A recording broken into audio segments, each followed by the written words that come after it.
It still seemed as though she was living in some kind of dream. Rob loved her, truly loved her. Loved her in a way she had never imagined nor ever hoped to understand. It was overwhelming, but it felt so wonderful, like a fire had been lit in her heart that refused to go out. Love was something she shared with Tommen, a fierce need to protect him set deep inside her. Love was something she had always felt she should feel for her mother. Love was what her mother claimed to feel for her. Ursula knew that this was different though. What she shared with Rob was something so difficult to put into words that she was prone to giving herself a headache if she thought too hard about it. In the end she had given up trying to work it out. She just accepted it, and returning his words was now as easy to her as breathing. Her skin seemed etched with the words that he would murmur to her, as though every touch of his hand imprinted that simplest of phrases into her skin. There was not a mark on her, but Ursula could feel it inside. It was burning, and it felt so good. Everything that she had once imagined could never be hers was now at her fingertips. A husband who adored her, and his child swelling her stomach. It was almost obvious now, and she felt the baby move inside her every day. Rob wondered over the changes in her, keeping his hand pressed against her stomach as they waited for sleep to claim them, just waiting for the day when he would feel it too. He was desperate for it, and she herself could not wait. She was longing to see the look in his eyes that had seemed to shine that much brighter since she had confirmed her pregnancy to him. He had waited so long. All she could do was pray that everything would progress as it should. She believed that her baby was strong, and the Maester assured her of a healthy heartbeat each time he came to examine her. At her request he came once a week, and he always assured her that everything was just fine. That was always enough to placate her until his next visit. She knew Rob thought her overcautious, but he never said a word in protest. It was something she felt she needed to do. She had no control over the changes the baby was making to her, and no control over how well her pregnancy would progress.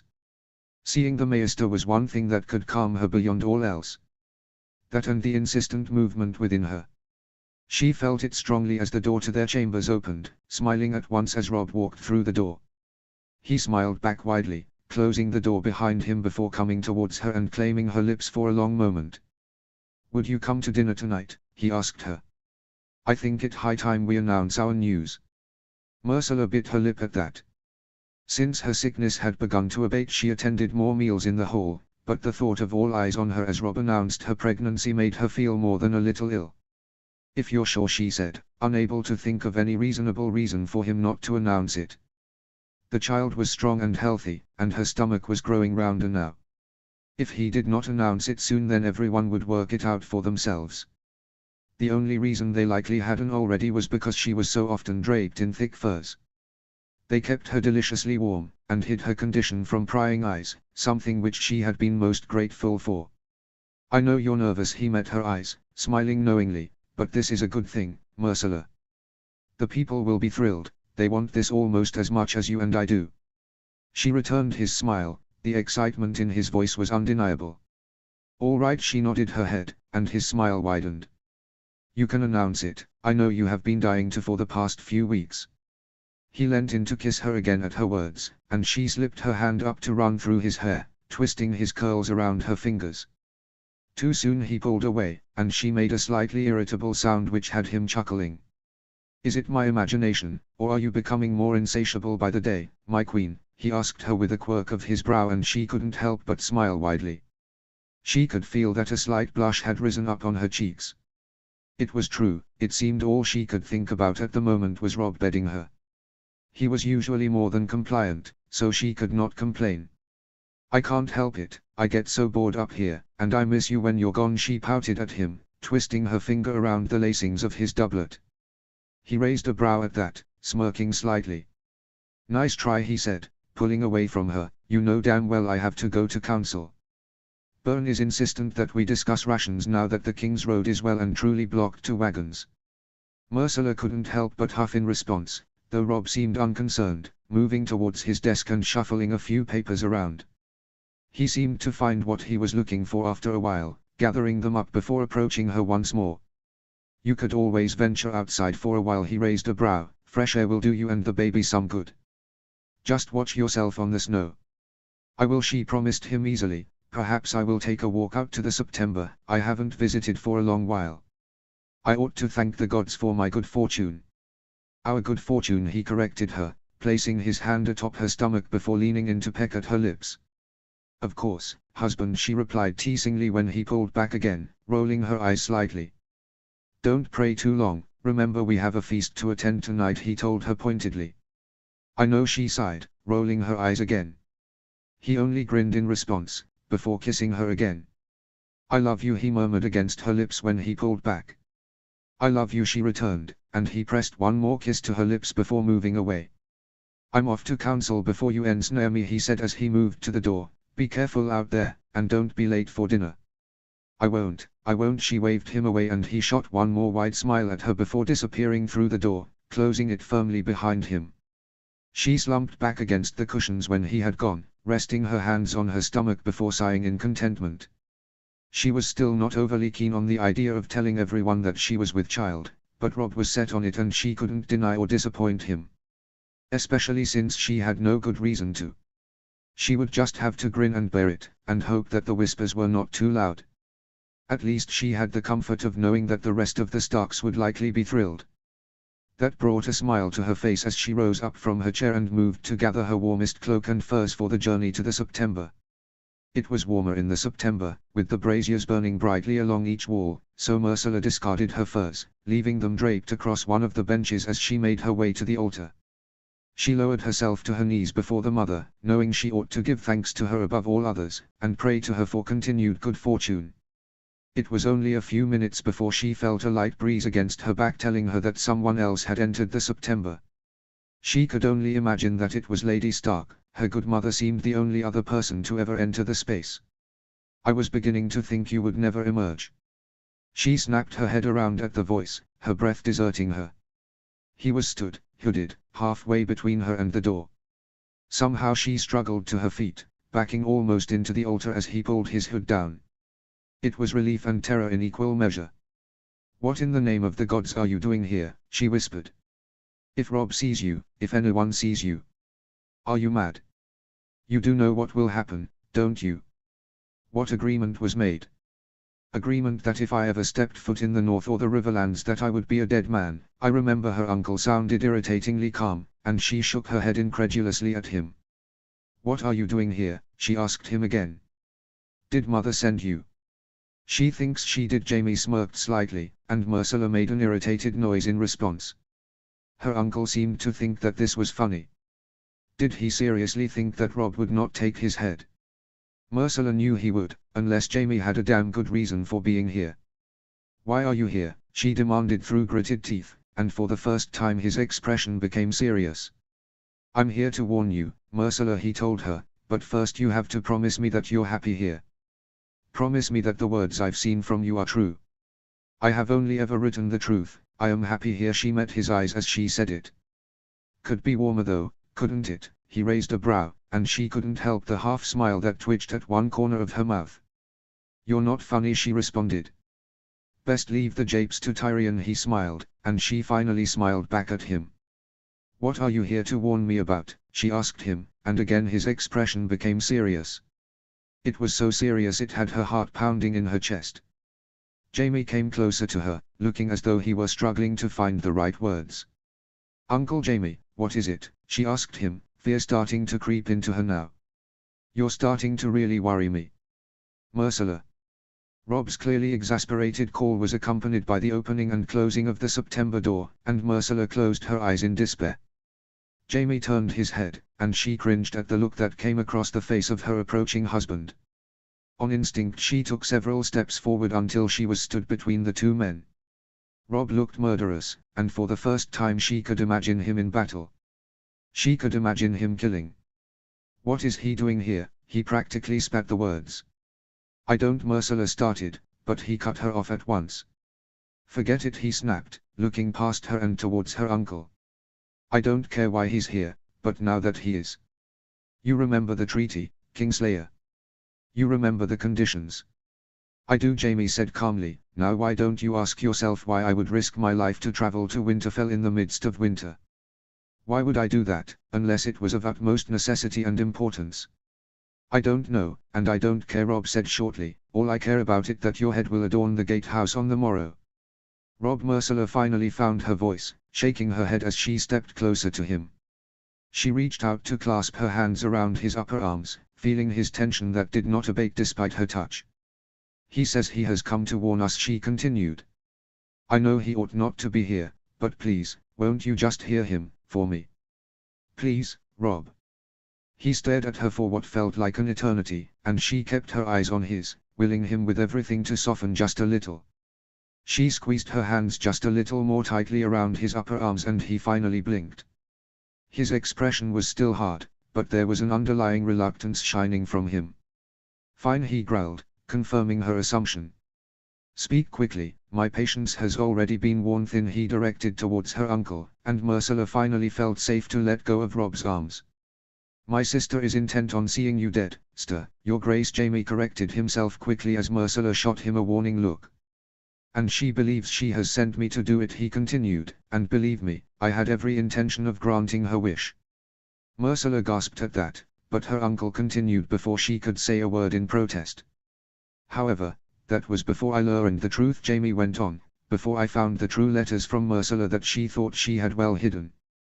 I know you're happy here, Ursula, he turned his attention to her now, and after all that your life before now has brought you, you deserve to keep this happiness for the rest of your days. Somehow, I think cutting short the life of your husband would have rather the opposite effect. You assume you could even take me, Rob snarled, and Ursula blindly moved her hand back to find one of his, her eyes still fixed on her uncle. Mother sent you to kill Rob, she asked him, her voice trembling slightly. She believes she did, but I came to warn you, he said insistently. A raven would have sufficed, Rob muttered darkly. A raven could have been easily lost in this winter, Jamie returned. I thought you might at least be a little grateful, Stark. Do you really think my sister is going to take well to me failing to kill you? She will find another to do her bidding, then another, until she gets what she wants. Then you have to make her stop. Ursula clenched her fists together. You have to make her see sense. What does she hope to achieve by murdering my husband? She hopes it will get you home, Jamie shrugged. I will never go back there, Ursula snapped. This is my home, this is more home to me than that place ever was. I am safe here. Even if she were to take Rob from me, I would stay to raise our child at Winterfell. No, more than that, I would stay to raise the North and the Riverlands against her. Against Tommen, you mean? Her uncle's tone was almost warning. No, never against Tommen, she shook her head, but I would make it so she was punished. I would not stop until she paid for what she had done. You go back to the capital, and you tell her that. You tell her, that if anything befalls my husband then I will never forgive her. That I will never stop until she is burning in the 7 hells. Her voice broke at the end, and Rob's arms then closed around her, pulling her back against his chest as she tried to take calming breaths. She didn't want to break down and cry here, not when she needed to appear strong in her conviction, but the thought of being without Rob. A strangled gasp left her, and he pulled her even more tightly into his embrace. I cannot promise she will hear me, Ursula, her uncle said, evident regret shining in his eyes. Make her, Ursula snapped back, and he sighed, before nodding ever so slightly. Does she know about the child, he asked, and she shook her head. And you will not tell her, she told him warningly, and again he inclined his head. You leave tonight, Rob snarled, his hold on her almost painfully tight. If you are still here come morning then I will have your head. If you are recognized and brought before me, I will have your head. I will have no choice, my lords would not allow me to let you go if they heard but a whisper that you were here. So keep your presence unknown, Kingslayer, and be gone before dawn breaks. Very gracious of you, Jamie said dryly, and she frowned at him. I'm not doing this for you, Rob spat, before loosening his hold on her and moving to gather up her furs. She could say nothing as he moved to drape them around her shoulders once more, the look in his eyes almost unrecognizable as she briefly met them. Part of her wanted to thank him, but she was more than a little wary of what his reaction might be. We need to go, his tone was slightly stiff, we are late for dinner as it is. Ursula nodded mutely at that, her eyes finding her uncle's for a moment. He inclined his head the slightest fraction, and she allowed the tiniest of smiles to grace her lips before allowing Rob to usher her away. Rob, she tried in a tiny voice as they made their way to the door of the September. Not now, he returned, and she bowed her head in response, obediently leaving the September first at his invitation. The slam of the door behind them was rather ominous, though she did take comfort from his hand on the small of her back as they carefully made their way across the courtyard back to the keep. She was slightly more hopeful now that he was not too angry with her. Perhaps announcing her pregnancy would cheer him before they retired for the night. She could only hope it would. She hated it when Rob was angry, especially when his temper was aimed towards her. It had only happened once, but she had promised herself to never let it happen again. Though she could not see how she could have avoided what had happened in the September. It wasn't as though she had known her uncle was coming. As though she had invited him. Rob had to see that, surely. The guards bowed them through the main doors, shutting them immediately behind them. Rob kept his hand on the small of her back as they walked through into the dining hall. Ursula self-consciously pulled her furs more tightly around her as they made their way towards the high table. She breathed in the scents of the dinner that was being set down around them, thankfully not smelling anything that set her stomach churning. It was rare that she was sick now, but she was still wary of it, especially when pork or bacon was set out. Now it seemed that it was only wine she balked at, and even Rob declined it more often than not so that she would not taste it on him when he kissed her. It seemed he would indulge tonight though, pulling a flagon towards him as soon as they had settled themselves at the table. Ursula could see Lady Stark frowning slightly as Rob drained half his cup of wine in one go. She inwardly prayed that he would say nothing of Jaime being here. The Starks were kindly, but she knew damn well that all of them had good reason to want her uncle dead. She only needed to look down the table where Bran was sat to remember all too well. Bran turned his head as though he had sensed her eyes on him, a smile coming to his face in greeting. She returned his smile, hoping it did not look as strained as she felt. Rob placed his empty cup down in the next moment, before he rose up to his feet. Ursula's heart skipped slightly, her stomach clenching. She had been expecting them to eat their meal first, but it seemed that Rob had other ideas. Those present in the dining hall all seemed to turn their attention to him as they stood up, all heads eventually turning in his direction. Ursula swallowed hard. People of Winterfell. Rob's voice carried effortless through the large space.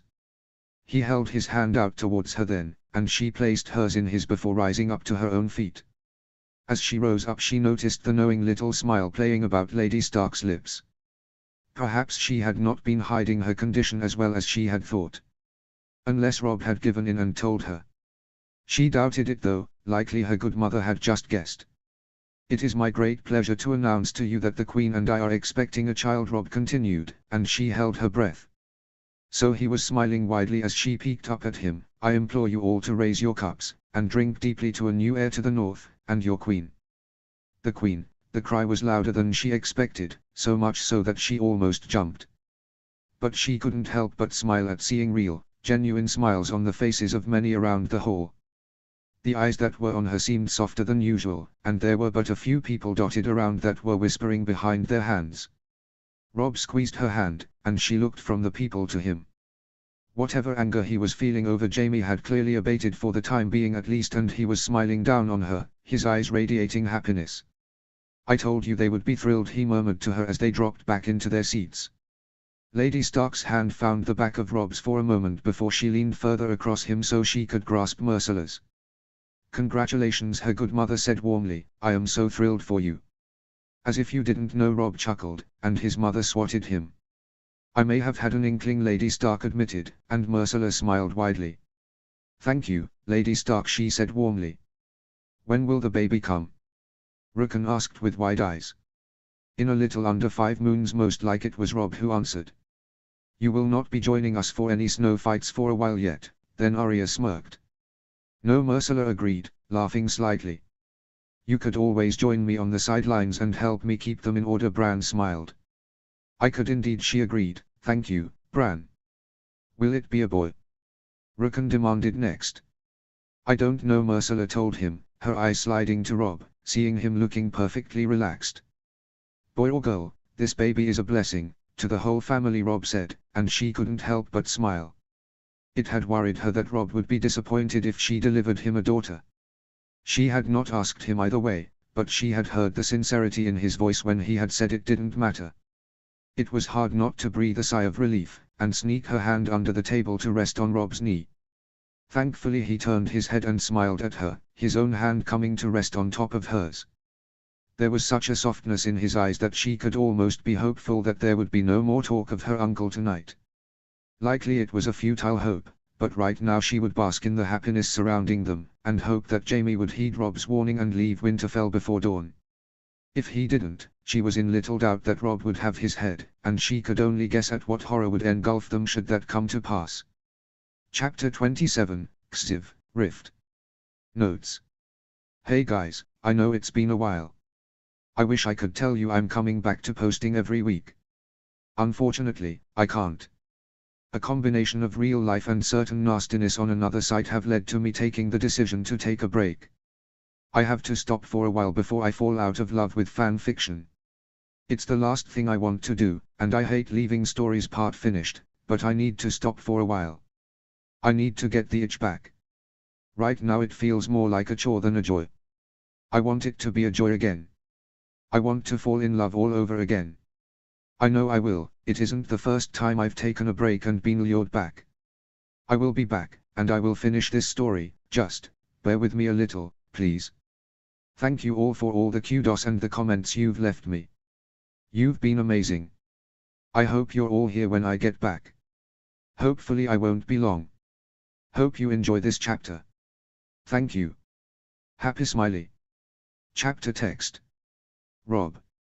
It was an almighty hammering on the door that had Rob's eyes flying open. Myrcella shuddered awake in his arms, and he just about managed to hush her in what he hoped was a soothing manner, before clambering out of bed. Whoever was on the other side of the door was clearly impatient to get his attention as they pounded against the wood again. He threw his robe about his shoulders and marched to the door. Through the drapes he could see that it was barely dawn, so unless this visitor had important news for him that could not wait he would not be best pleased.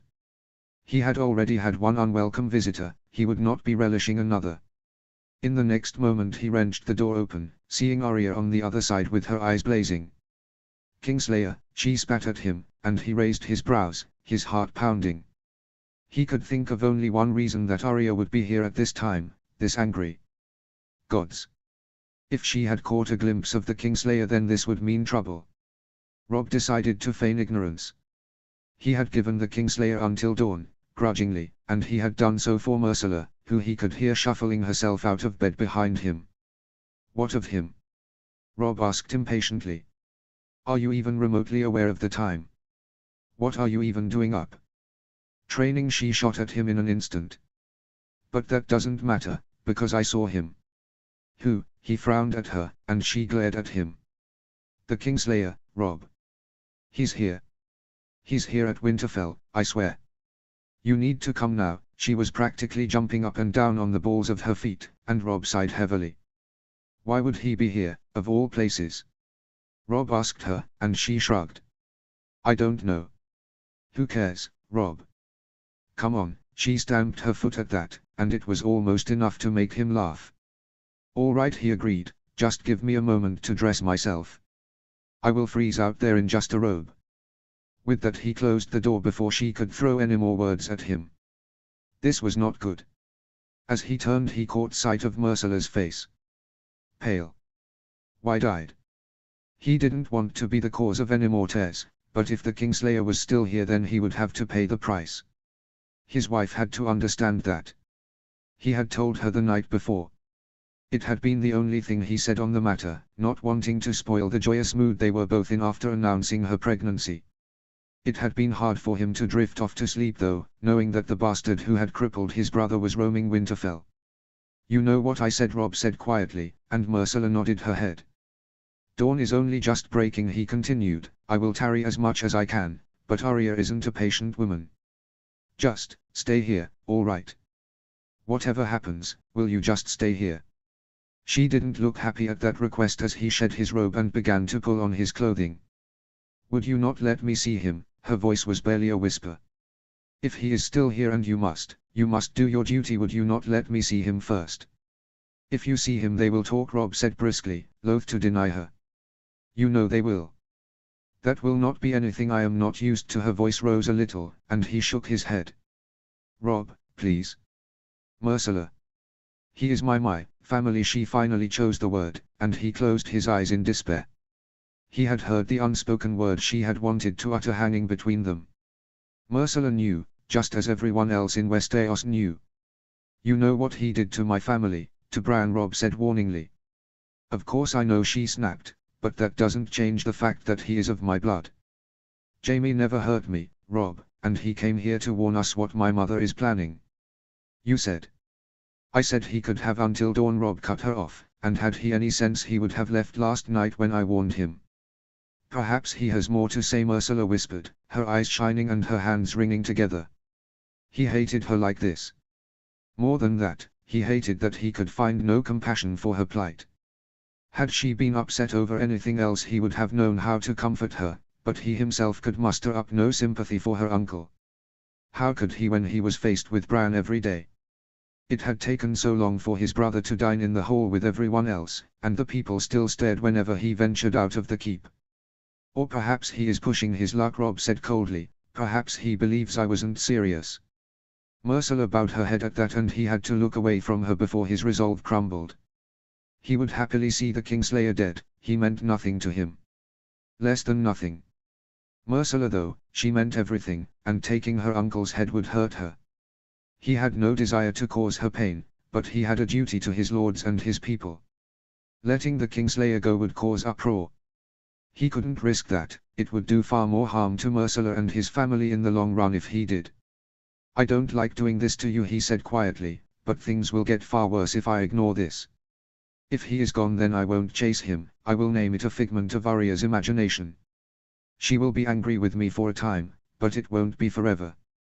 But if he's here, Merciless, I have to take him to the cells. The lords would expect it, and so do the people. You and I both know what the treaty said. He was fooled to come here, in warning or not. I'm sorry for what it's doing to you, but I won't change my mind. I know, she said, the two words trembling.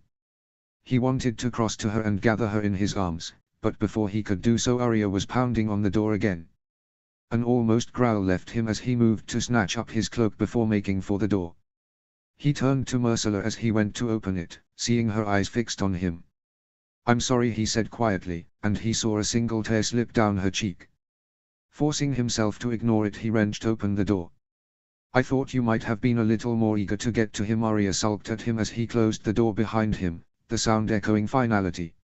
Forgive me if I am a little disbelieving of your eyesight, he muttered back, sweeping down the hallway after her. She was almost running, such was her eagerness to take him to the Kingslayer. Robb was conflicted the entire way. Part of him wanted the Kingslayer to be gone, so as not to cause any pain to his wife.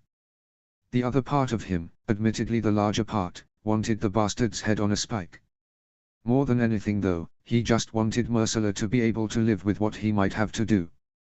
He fought the overwhelming urge to turn back and return to their chambers so he could gather her in his arms and try and offer some comfort. It hurt him in ways he couldn't describe to think about her up there in their chambers crying.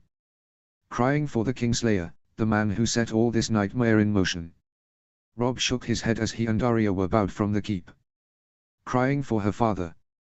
Another voice needled at him, and he swallowed hard, again shaking his head. He decided to focus on Arya, drawing his cloak further around him as she led him in the direction of the stables. She cursed almost as soon as she entered, and Robb entered next, watching her stalk up and down the stalls. Watch your tongue, he told her as she cursed again, and she glared at him. He's gone, she sounded furious. He can't have got far. You need to send men out, Robb. They will catch up to him in no time, they know the land far better than him. Robb, why aren't you calling for them? She stared at him pointedly, and he tried to find the right words for her. Her clear anger was slowly turning to suspicion now, he could see it in her eyes. Why won't you send men after him? She asked him quietly. How can I be sure it was truly him? He asked in response. Because I saw him. I know I did, she shot back at him, and he swallowed hard. You knew, her face crumpled, you knew that he was here, didn't you? Arya, he started, but she had shoved past him in the next moment, practically sprinting back towards the keep. He tore after her, but she had always been lighter on her feet than he had been. She was halfway up the stairs as he half stumbled through the entrance hall, the bewildered guards hurriedly bowing him through the doors. He raced up the stairs after his sister, his heart pounding in his ears. "Arya, stop," he commanded her as he caught sight of her almost at his and Myrcilla's door. "This is her, isn't it?" his sister spat, rounding on him. "Never mind that he crippled our brother. That he made it that mother had to leave. If she had never gone, then none of the bad things would have happened. He destroyed our family, Rob. And you have just let him go. Let him go for that, she was stammering, struggling over the word. "Don't say it," Rob warned her, shaking his head. "You know what she really is," Arya said venomously, and his fists clenched. "She is my wife, and she is a Stark," he snapped. "She will never be a Stark." "She is pure Lannister," she hissed back, her words piercing like a white-hot knife in his heart. "Get out of my sight," he said lowly, but she didn't move. "Rob," his mother's confused, sleep-laden voice behind him. He closed his eyes in despair. This was not what he had planned for his morning. Right now he should still be curled up in bed with his wife. His wife who slipped through the door of their chambers in the next moment, with wide and uncertain eyes. He wondered if she had heard. The walls were thick, but his and Arya's exchange had been more than a little heated. He had the Kingslayer here, and he let him go. Arya accused at once, her eyes on their mother over his shoulder. He heard his mother's sharp intake of breath, her steps coming closer. "Keep your voice down, if word of this gets out," he began. "It's true," his mother was disbelieving and furious in equal measure. "It isn't how it sounds," Rob tried to explain. "It is," Arya shot in at once. "All because of her." She turned her attention to Myrcilla, and his wife visibly flinched. "I knew you would ruin him, but I stupidly gave you a chance for my brother. I wish I hadn't bothered. You are just like your mother, using people for your own gain. You." "Not one more word," Arya, Rob snarled. "I never asked Jaime to come." Myrcilla sounded choked, and he took a half step towards her. "But he came. He was here," his mother was demanding at once. "I gave him until dawn to leave," Rob said calmly. "I know what the treaty dictates, and I know what my lords would have wanted, but He promised me." Myrcilla cut him off, "just this once." "I knew it," Arya hissed. "But why did he come in the first place?" his mother asked, her brow furrowed. "He came with information from the capital which was of great value to me," Rob said calmly, his eyes fixed on his mother. "It was yet another reason that I was inclined to give him the chance to leave before he was discovered by anyone else." "What information?" his mother asked, her eyes wide now. "Can we discuss this later, Mother? Somewhere more private, perhaps?" He raised his brows pointedly, and she nodded, clear understanding on her face. "You cannot be serious." Arya raged. "How can you just accept this, Mother? After everything he has done after Bran. Don't you dare!" Their mother shook her head, eyes blazing. "You can never understand what it has done to me, to see my sweet boy like that. Even now, to see him, to think of all the things he could have done. All the things that he wanted to do, that he now cannot. But Bran is not vengeful, he does not lust for the Kingslayer's head on a spike, and he would not wish for you to speak to Myrcilla in such a way. I do not believe that Rob would have let him go without good reason, and I accept his decision as king. You apologize, Arya, to your brother and to his wife, and you apologize now." "No," Arya said defiantly. "He is being an idiot, and she will be the ruin of this family, you mark my words." "Consider them marked," Rob snapped, and she shot him a look of pure loathing before turning on her heel and pounding down the hallway. "Arya Stark! You come back here, right now," their mother called after her, but she didn't pause. "Just let her go," Rob muttered. "You will explain everything to me later." His mother met his eyes, her tone warning. "Do not make the mistake of thinking I am happy about this, Rob."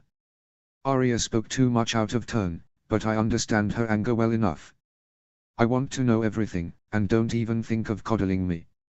Come to Father's study after you have broken your fast," Rob said heavily, and she nodded curtly. "I'm sorry, Lady Stark," Myrcilla spoke up in a tiny voice, and her eyes softened. "I don't blame you, Myrcilla," his mother assured her, placing her hand on her shoulder for a moment before fixing Rob with one more warning look. With that she turned and made her way back towards her own chambers, and Rob breathed a sigh of relief. Gods, he hated confrontation, which was ridiculous considering how many battles he had fought. Give me the dragon any day.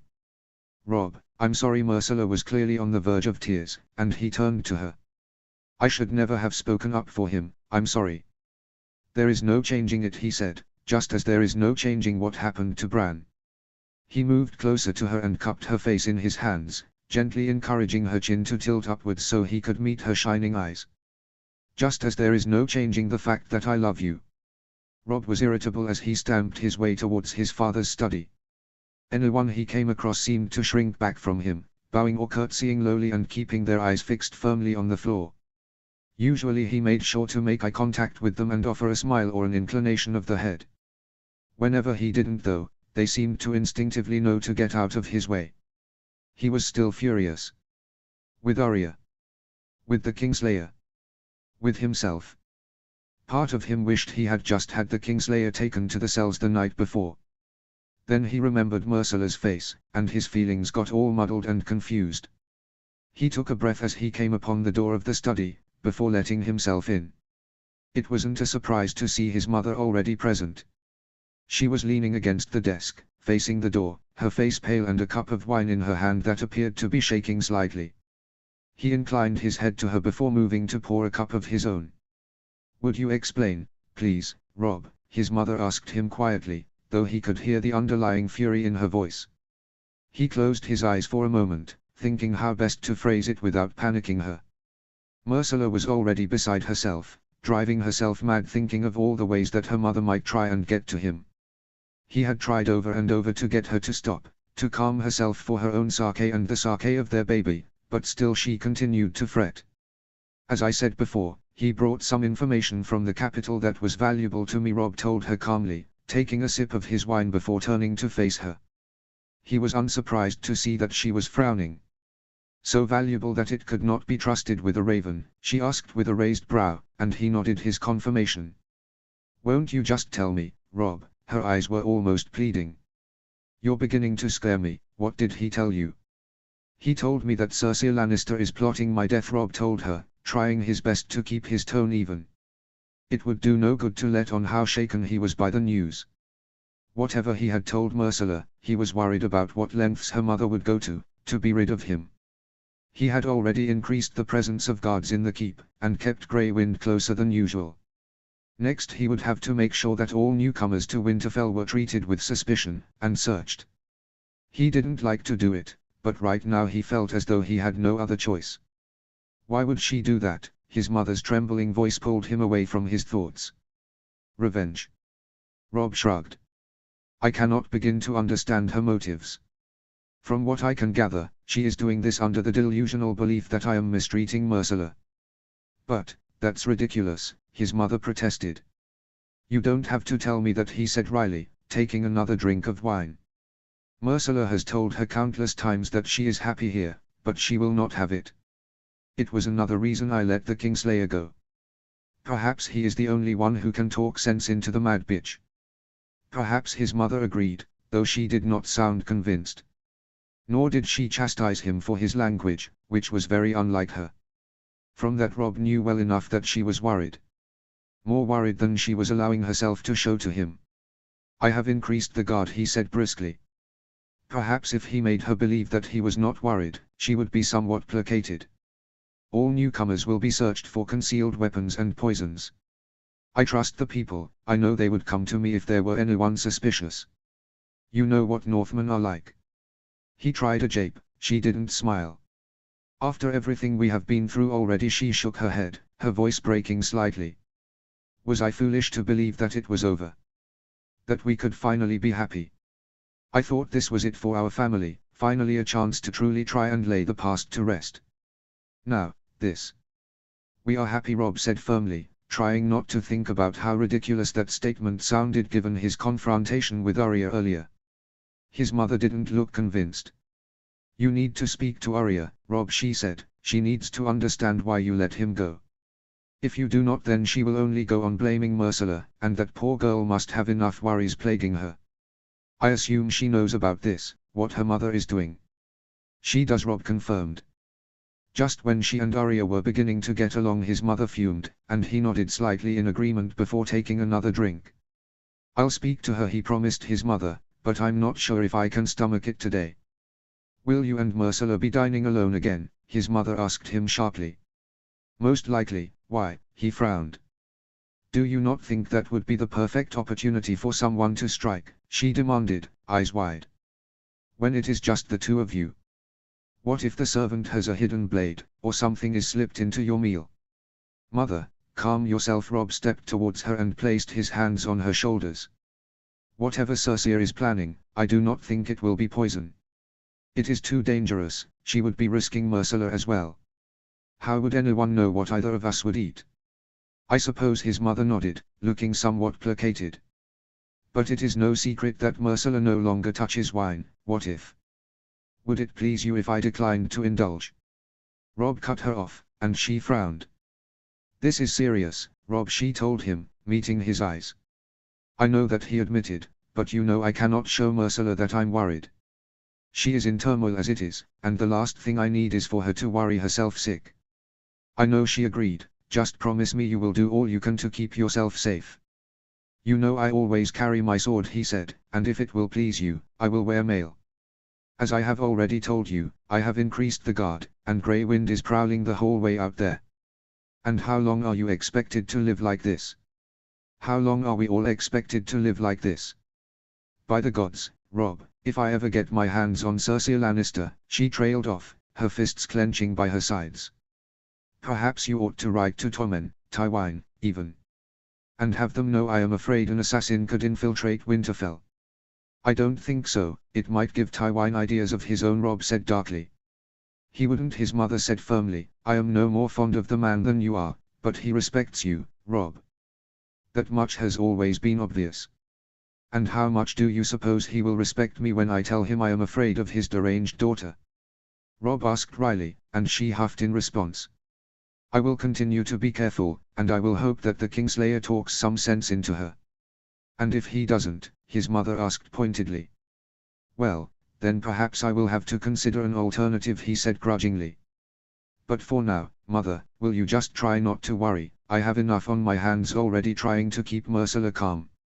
All this cannot be good for her, nor the baby. Babies are more resilient than you think, especially Stark ones." She almost smiled. "I hope you're right," he said with a sigh. "Look at little Bethany, born in the depths of winter, and a hardier, healthier little girl you would be hard-pushed to find." His mother really did smile this time. "Thank you," he returned the gesture. "I understand that not all the fears are Myrcella's," she said knowingly. "Just have a little faith, Rob. And do not be afraid to speak to your mother." She patted his cheek affectionately, and he couldn't help but roll his eyes. "I am a man grown, and yet you still manage to make me feel as though I only have 5 name days," he said amusedly, and she laughed lightly. "It is a mother's gift," she said simply, and he smiled. "Promise me you will come to me, if it all gets too much." "I promise," he assured her, and she finally looked satisfied. "Good," she said simply. "We'll get through this, Mother." He met her eyes once more. "I've fought too hard to keep this family safe and together to let it all slip away from me now. I won't let it happen. I won't let her win. I promise you that." Chapter 28, XXV, A Grudging Truce. Notes. Hello, everyone. I know it's been a long time. I hope some people are still there wanting to know where this is going. I'm going to do my best to post as often as possible, but due to changes in my personal life I have less free time than usual. Still, I can't see me leaving it as long as it has been since the last chapter again. I'm going to try for every other week, but don't hold me to it. Big thanks to everyone who has commented and left kudos in my absence. It is very much appreciated. Hope you all enjoy the new chapter, and thanks again. Happy Smiley. Chapter text. Myrcella. Rob was tense. Myrcella could practically feel it radiating from him as he paced up and down his study. Part of her wished she had stayed in their chambers, but since Jaime's visit she had barely been able to let her husband out of her sight for more than a moment. It had been 3 days since the confrontation with Arya. Her good sister had been absent since, the only assurance that she was still within the walls of Winterfell coming from the few sightings of her that the guards had reported to Rob. Lady Stark had kept mostly to her rooms as well, which only served to heighten Myrcilla's guilt. Both Rob and his mother had assured her that she didn't blame her, but Myrcilla was not convinced by their words. How could she not blame her? Myrcilla settled a hand on her stomach, feeling the odd fluttering sensation of the baby. It was still odd, but undeniably thrilling, feeling the movement inside her. She thought of the baby. She thought of anyone harming the baby. Of how she would feel. What it would drive her to do in retaliation. Her hand clenched slightly around the fabric of her dress. She would rip anyone limb from limb. She would gladly see them suffer and die if they brought pain to her child. Guilt flooded her again. It was her fault. Her fault that Lady Stark had been denied justice for Bran. She bit her lip, chancing another glance at Rob. He'd promised he didn't blame her. He still held her at night. Still kissed her. Still rested his palm on the swell of her stomach. Smiled at her. Assured her he loved her. She could feel it though. She could feel the minute distance between them that had not been there in so long. For the first time in months she could feel the issue of her family pressing a wedge between them. It hurt. It hurt more that she had no idea how to make it better again. How could she ever make it all right? How was she ever supposed to live with the burden of her mother wanting to murder her husband? If it wasn't so serious then she would laugh. It was ridiculous. Her mother was ridiculous. It was maddening. Frustrating beyond belief. Her hand clenched harder around the fabric of her dress, her expression hardening. If her mother were here now. Myrcilla. Are you all right? The baby. Rob's tone was laced with ill-disguised worry, and she looked up at him. There was a trace of panic in his eyes, which seemed to dart from her face to her clenched hand. She shook her head quickly. The baby is fine, she promised him easily. She could feel the slight fluttering again. He visibly relaxed, and she waited for him to resume his pacing. He didn't. He remained stood in front of her, his gaze conflicted. She looked back evenly, though the intensity of his stare was almost enough to have her head bowing towards her lap. I'm sorry, he finally said, and she almost started, her eyes widening. Whatever for? She asked him incredulously. He opened his mouth to reply, but the words never came out as a sharp knock came at the door. Myrcilla tensed, and she could see Rob's back stiffen as he turned away from her and called for the visitor to come in. Arya came in, face like stone and eyes like steely flints. Her mouth was set in a perfect line, her jaw clenched and her lips spread thin across her face. Myrcilla swallowed hard. She really was wishing she had let Rob do this alone now. Arya's eyes rested on her for a moment, and she could see the contempt all too clearly. For once she felt as though she deserved it. She should never have spoken up for Jaime. She should have let Rob do his duty. Her eyes fell to her hands, folded in her lap, as Arya's eyes moved from her to Rob. Well? Arya asked icily. Would you sit? Rob asked slightly stiffly. Myrcilla kept her eyes cast down, but she heard the scrape of a chair and assumed that Arya had done as Rob had asked. Hopefully that was a good sign. A sign that she was willing to sit and hear him out at least. She held her breath, hearing the slight creak of the leather of Rob's boots. She assumed him pacing again, likely trying to summon the right words. After a moment she sensed that he had stopped, and she slowly let out her breath. I know you're angry with me, he said quietly, and Arya snorted. You have every right, Rob continued. I ought to have been honest with you when you came to me that morning. I ought to have told you that I knew about the Kingslayer, and I ought to have trusted you with the true reason I allowed him to go from Winterfell. What is it? Arya asked him. Her tone was harsh, but Myrcilla could hear the slight tinge of worry. There is a plot, Rob said, and she knew he was choosing his words carefully. What kind of plot? The hostility was gone from Arya's voice, replaced with suspicion now.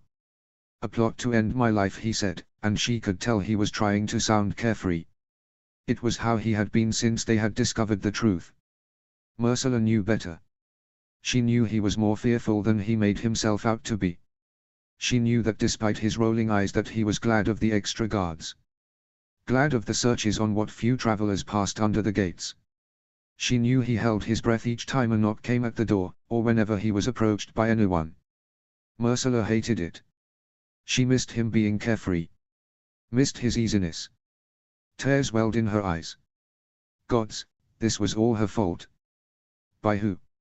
Arya finally broke the long silence that had followed Robb's confession. Cersei Lannister, he said briskly, and Myrcella could feel Arya's eyes on her. The gaze was burning into her, and eventually she could stand it no longer, raising her head to meet the eyes of her good sister. There was something there, something she couldn't quite find the word for. The Kingslayer told you. Arya's gaze flickered from her to Robb, though they kept darting back to her face now that Myrcella had raised her head. Yes, Robb confirmed. Can I speak with her alone? Arya nodded towards Myrcella, whose eyes widened momentarily. Why? Robb asked suspiciously. I have some things to say, and I'd rather say them privately, Arya said evenly. Robb didn't move, and Myrcella swallowed hard. Come on, Robb, she continued, what do you think I'm going to do? I might not like her, but she's your wife, and she's with child. I wouldn't hurt her. I know, Robb said quickly, I just... It's fine, Myrcella cut him off, eyes darting from him to Arya, who nodded slightly at her. Still Robb seemed hesitant, half turning his body so he could look between her and his sister. There was a clear conflict etched in his features. Myrcella turned her gaze on him, blinking slowly at him and trying to wordlessly convey to him that she was fine with being alone with Arya. His fingers twitched slightly, and she raised her brows slightly, her eyes flickering towards the door. A ghost of a smile flitted across his features. Gods, she missed his smile. Her heart clenched with the realization of just how much she missed it. Silently she resolved that she would bring it to his face again. She would do anything to see the slight crinkles around his eyes and the dimple in his cheek. I won't be far, her husband finally said, hesitating once more before he swept down to press a firm kiss to her forehead before making for the door. He looked back once he had opened it, and she nodded reassuringly for him. He looked slightly placated, but still uneasy, before he closed the door behind him. Myrcella wondered if he would stay on the other side and listen. He won't, Arya said, and she jumped slightly, shifting her attention to the dark-haired woman. Won't? Myrcella repeated questioningly. Listen, Arya said, and she nodded her head slowly. I still hate that you made him let the Kingslayer go, Arya went on after a moment, and Myrcella opened her mouth to protest. You might not have asked him, her good sister went on, but he did it for you, whether you will admit it or not. I can't deny I wanted him spared. Myrcella decided to be honest. She had the feeling that Arya would see right through her if she decided to lie. Just like Robb could always see right through her. She wasn't used to people knowing her well enough to decipher exactly what she was or was not feeling or concealing. Only Tommen had ever bothered, and she had even managed to keep her deepest despairs from him. She had to, if only to protect him, to allow him to believe that she was indeed strong enough for both of them. Her fingers curled, but she forced her nails away from her palms. Robb would interpret it wrong if she left his study with crescents pressed into her skin. He would assume Arya had upset her. She would not be the cause of any more rifts between the Starks. Why? Arya asked after a long moment of just looking at her. He came all this way to warn us, about my mother. Myrcella shook her head, anger clenching her stomach as it always did when she thought of her mother's plan. I didn't want him executed on my account, she went on. He came here for me, because he is one of the few members of my family who actually care for my happiness. Arya snorted. I'm not condoning what he did, Myrcella almost snapped. I would never. But if he had not come here, then we may never have known what my mother was planning. Robb wouldn't be prepared. Anyone could have come through those gates. He wouldn't be on his guard, have Grey Wind with him and mail beneath his doublet. Someone could have. She choked. The image of Robb lying stony and dead flashed behind her eyes. It had been all she had dreamed about since the warning had come. Him dead. In so many ways. She had had no idea that she could imagine so many ways in which he would die. I still don't like you, Arya said bluntly as Myrcella quickly blinked back, the tears welling in her eyes. But she could tell the word was uttered grudgingly. I do believe that you love my brother, and that is something we have in common. I do love him, Myrcella confirmed, unable to help leaning forward slightly to show she meant it. Can't you do something? Arya asked her, clear desperation in her eyes and in her voice. Do you know how many times I have written to her? Ursula almost laughed at the ridiculous assumption that she could exercise any kind of control over her mother. How many times I have told her how happy I am here with Rob, with all of you, she tailed off, shaking her head slightly. She won't have it. Ursula met Arya's eyes and held them. She believes Rob mistreats me, and nothing I have written has convinced her otherwise. Arya made a frustrated noise, and Ursula smiled wryly. The real truth is, this isn't about me. Ursula shook her head sadly. She may have told Jamie that, she may even have told herself that she is doing this for me, but she isn't. This is revenge. She never wanted this truce. She wanted Rob finished and the North back under Tommen's control. The pact my grandfather made was something she was wholeheartedly against. I can't make her see sense, Arya, because she wants Rob dead. If that means I lose the man I love, she shrugged, then so be it. My happiness means nothing to her, it never has. I used to delude myself into thinking it did, but Tommen and I were never supposed to amount to anything, you see. Arya looked faintly disgusted. I'm not trying to make you feel sorry for me, Ursula said quickly. I'm just trying to make you understand that there is nothing I can do to make this go away. If there was, believe me, I would have done it already. Do you really think I want my baby being born into this? No, Arya said quietly, looking uneasy. I don't blame you for not liking me, she laughed shakily. I wouldn't like me either. You're not that bad, Arya muttered, not looking at her. High praise indeed, Ursula said quietly, and the corner of Arya's mouth twitched slightly. I didn't want things to change, Arya suddenly blurted out, and Ursula raised her brows. Arya's cheeks were slightly flushed, and she seemed unable to look at her. I always knew you would come eventually, her good sister went on after a moment. But I never wanted things to change. We somehow managed to find some kind of happiness when all the wars were finally done. I didn't want you to come along and spoil it. I can understand that, Ursula said quietly. Arya's words had stung slightly, but despite that she appreciated the honesty. Appreciated the fact that Arya had dropped her guard. Let it slip down and actually told Ursula something real. She could sense the vulnerability from the other woman, and she knew just how that felt. I didn't like it, Arya continued in a rush, as though she had been dying to say this for a long time. I didn't like it when I saw Rob starting to like you. I didn't like that he was allowing you to become part of our family. I didn't want anyone else to become part of our family. I know it's stupid, she shook her head. Rob's king, he needs an heir. The Stark line needs to go on like it always has, but you wanted it to be just you for that little bit longer. Ursula suggested quietly as Arya struggled to continue. The other woman nodded her head briskly, and Ursula could see her eyes shining. I didn't want to come so soon. Ursula dropped her gaze as Arya moved her hand to her eyes. She sensed that Arya wouldn't want her to see her crying. I wanted to stay with Tommen a little longer, but I had to come, I had no choice. And now, well, now I am glad I did. Rob deserves to be happy, Arya mumbled thickly. Ursula kept her gaze away, focusing on her folded hands. I still think he would have been better off with a proper, northern woman who knows how to wield a sword and shoot a bow, she continued, her voice sounding more normal again, and Ursula couldn't help but laugh. But then, Arya clearly took a deep breath. I suppose if it wasn't you it would have been a free girl, and I don't suppose any of them know anything about swords and bows either. Perhaps not, Ursula said quietly, chancing a glance at her good sister. If I ever get the chance, I will kill your mother, Arya told her, meeting her eyes determinedly. Ursula nodded her head slowly, keeping eye contact. Arya mimicked her movement, and for perhaps the first time, true understanding passed between the two women. Ursula could have sworn she saw a grudging respect in Arya's eyes.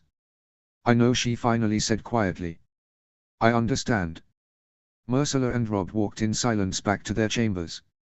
He had come back to his study not long after she and Arya had reached their understanding.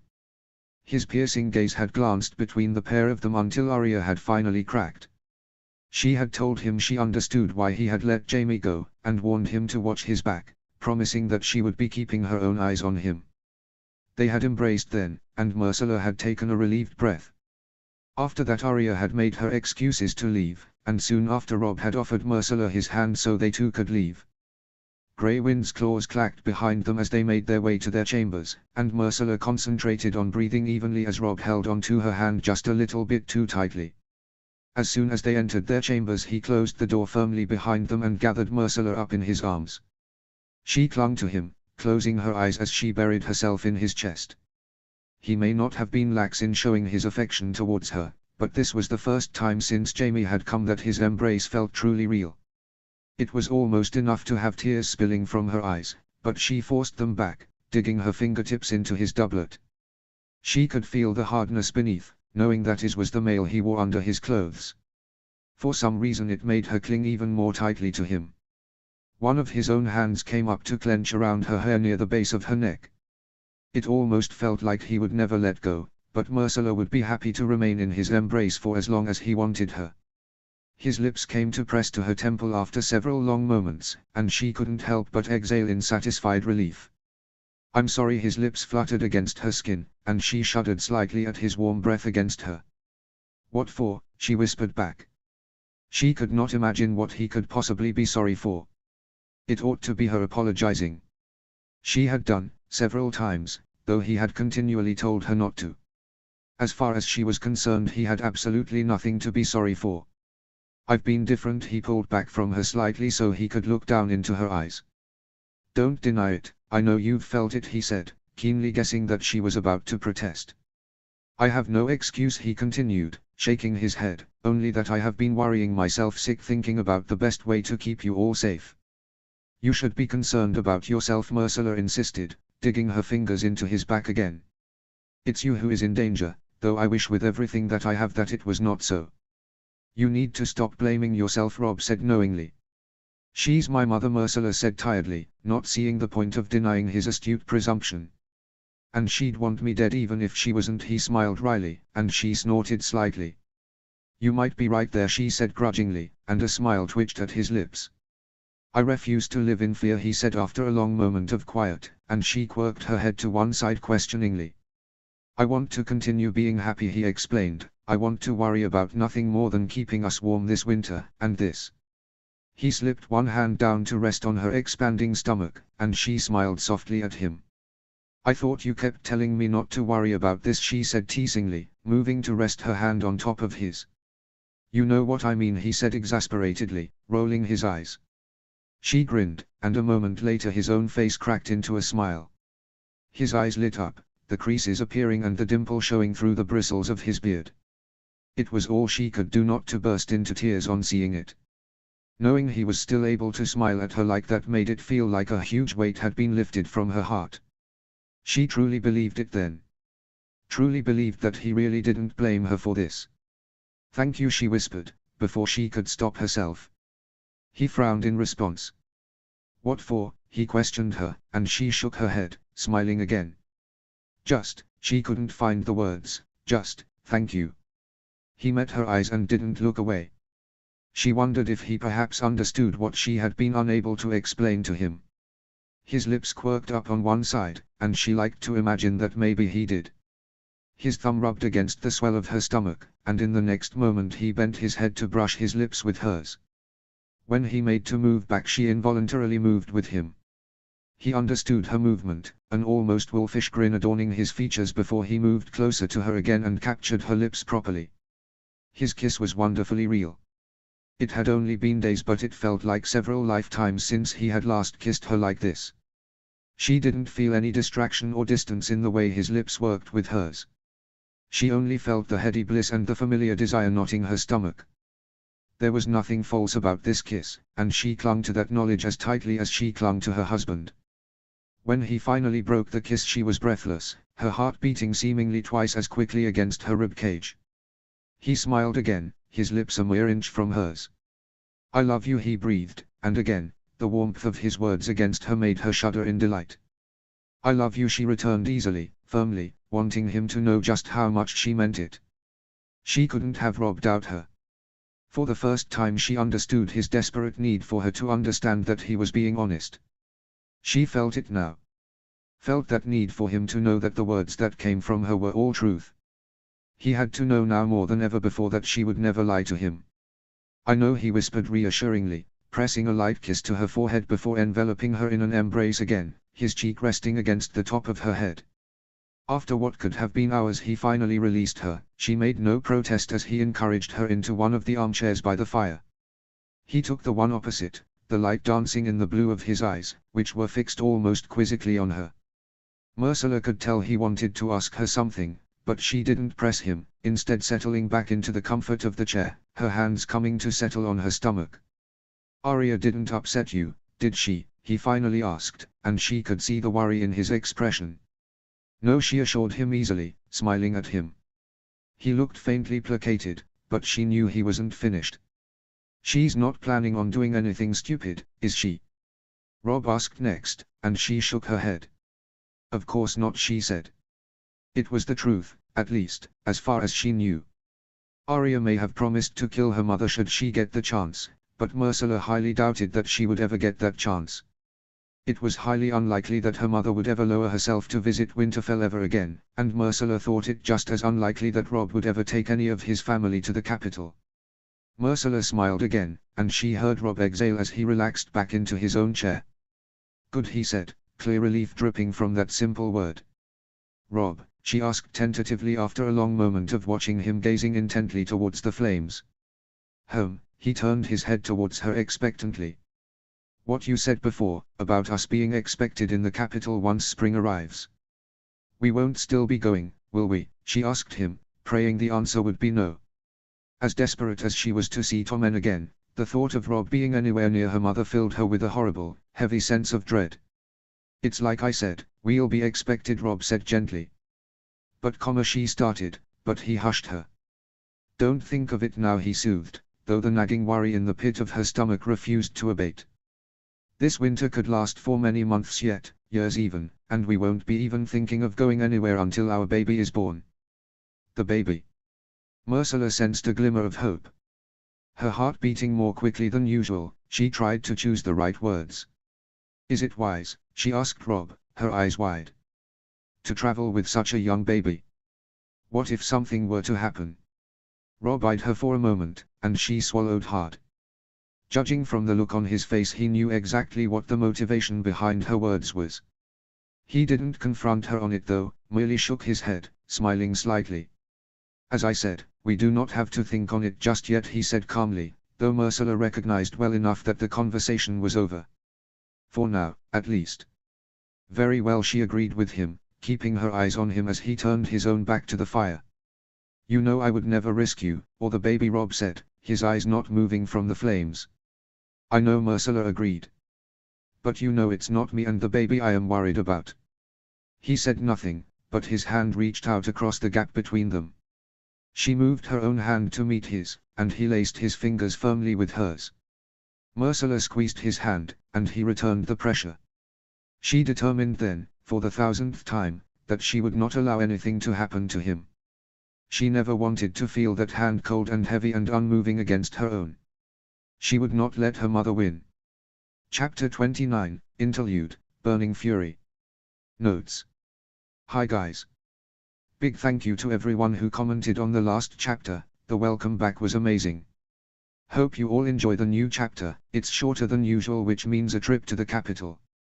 Next one will be longer, as usual, and hopefully be up next week with a bit of luck. Happy Smiley. Chapter text. Cersei. The afternoon session in court was dragging on and on. She was barely listening. Standing beside the Iron Throne while Tommen conducted audience after audience with men and women who grew progressively boring was not what she wanted to be doing. Still, it had to be endured. Her father had insisted upon her attendance. What he meant by it she didn't know. Likely it was some form of punishment. He had admonished her twice in recent weeks for not being publicly attentive of Tommen and the Queen. A dark look crossed her features, but it was quickly disguised. Her eyes flickered to the other side of the throne, where Alysanne Bulwer was sat on a beautifully carved wooden throne. She swallowed the irritation. If she were asked her opinion, she would say that the girl scarce deserved it. No one did ask her opinion though, and so she stood as still as a statue and let the droning wash over her. By the gods, it was tedious. My lords, ladies, and gentlemen, Tommen had risen from the Iron Throne as yet another groveler backed away from his presence, bowing all the while.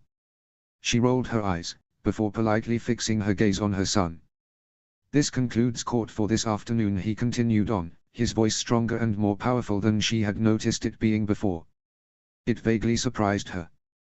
Before we part company, he continued on, his gaze sweeping the hall, I have glad tidings which I wish to share with you. He had Circe's attention now, though her eyes flickered towards the serenely smiling Alisan for a moment, her suspicions peaking. Oh gods, if she was with child, then there would be no hope of being rid of the unworthy little brat. Her eyes moved back to Tommen. I have received glad tidings from my sister, Myrcilla, the queen in the north end of the Trident, Tommen went on smilingly, and Circe bristled at the title that had been forced upon her daughter. It is my delight to share with you that she will soon be bearing an heir for the north and the Trident, over which she and her husband justly and fairly reign. I ask that you pray for the health and good fortune of your princess. Tommen bowed his head, and Circe felt as though a slab of ice had slipped into her stomach. She didn't bow her head in prayer like those congregated. It was all that she could do to stop it from spinning. She felt as though she would pass out. Eventually she became aware of movement in the throne room. The people were filing out. Tommen had come down from the Iron Throne and moved to escort his wife back towards the keep's living quarters. He didn't even look at her. Her father spared her a glance, his look withering, before he too made his way out of the door. Tommen and his wife had just gone through. There was no one left now but a few stragglers and the usual guards. Circe blinked stupidly before finally regaining some of her senses. She walked numbly from the hall, back towards her own chambers. She didn't bother to acknowledge the guards who followed her, nor the ones who were stood on either side of her door. Once inside, she slammed the door, making her way further in. She froze. Jamie, she choked out, relief washing the numbness away. He didn't smile. Jamie, I've just heard. She shook her head despairingly, taking a few steps towards him. I wonder what I ought to do. Is it too late to send something to her? By the gods, she would not think of taking anything for herself. But then, if she loses the child, there is no telling what Stark might do to her. What happened, Jamie? Did you not say you would bring her back? Did you manage it? Jamie. His silence was starting to irritate her. She was about to berate him for his lack of news when she finally took a proper look at him. Her words died on her tongue. Jamie had never looked at her in such a way. She swallowed hard. Jamie, she asked, tentatively, almost quelling under the look he bestowed on her. I saw Myrcilla, he told her, and her heart leapt. She was very confused by my presence, he continued, a smile coming to his face. It didn't comfort her. It chilled her. She had absolutely no idea, he went on, slowly and deliberately, his eyes boring into hers. What I was talking about, he finished, and again, she swallowed hard. She was horrified. Jamie spoke again before she could find any words. Absolutely disgusted, he almost spat the word, and she flinched, at the suggestion that Stark was causing her harm. Jamie, she whispered, but he spoke again before she could find more words. Imagine my surprise, he said, his voice dangerously low, at traveling all that way as winter took hold, only to find I had had a wasted journey. You see, far from being miserable, Circe, Myrcilla is absolutely thriving in the north. I am no admirer of Stark's, but it is clear to me that he adores her, and her him. So I wonder, how you could have got it so wrong. He tailed off deliberately, looking at her expectantly. Well, I cannot explain, Jamie. Her letters said exactly the same as she confirmed to me. He snapped at her, and she took a step backwards. What? She shook her head, ready to deny it. Jamie couldn't know. He couldn't possibly know. You ought to conceal your secrets more thoroughly, Circe, he said venomously. Though I confess, my suspicions were aroused before I found your letters. She gaped at him. He smiled again. Not the smile she adored, but something twisted that she did not recognize, and nor did she like it. Tommen was rather confused when I mentioned your concern for how Myrcilla was settling at Winterfell, Jamie went on before she could speak. He was rather abrupt with me, actually, told me in no uncertain terms that Myrcilla was happy in the north. Of course, it crossed my mind that she might be coddling him, she always was protective of him. Obviously, she would not want her brother to know if Stark was beating and raping her, would she? Exactly. Cersei gasped out, tears welling in her eyes. But as I said, I found your letters, he said coldly, the ones you thought you'd hidden. The ones begging you to believe that she was happy and well cared for.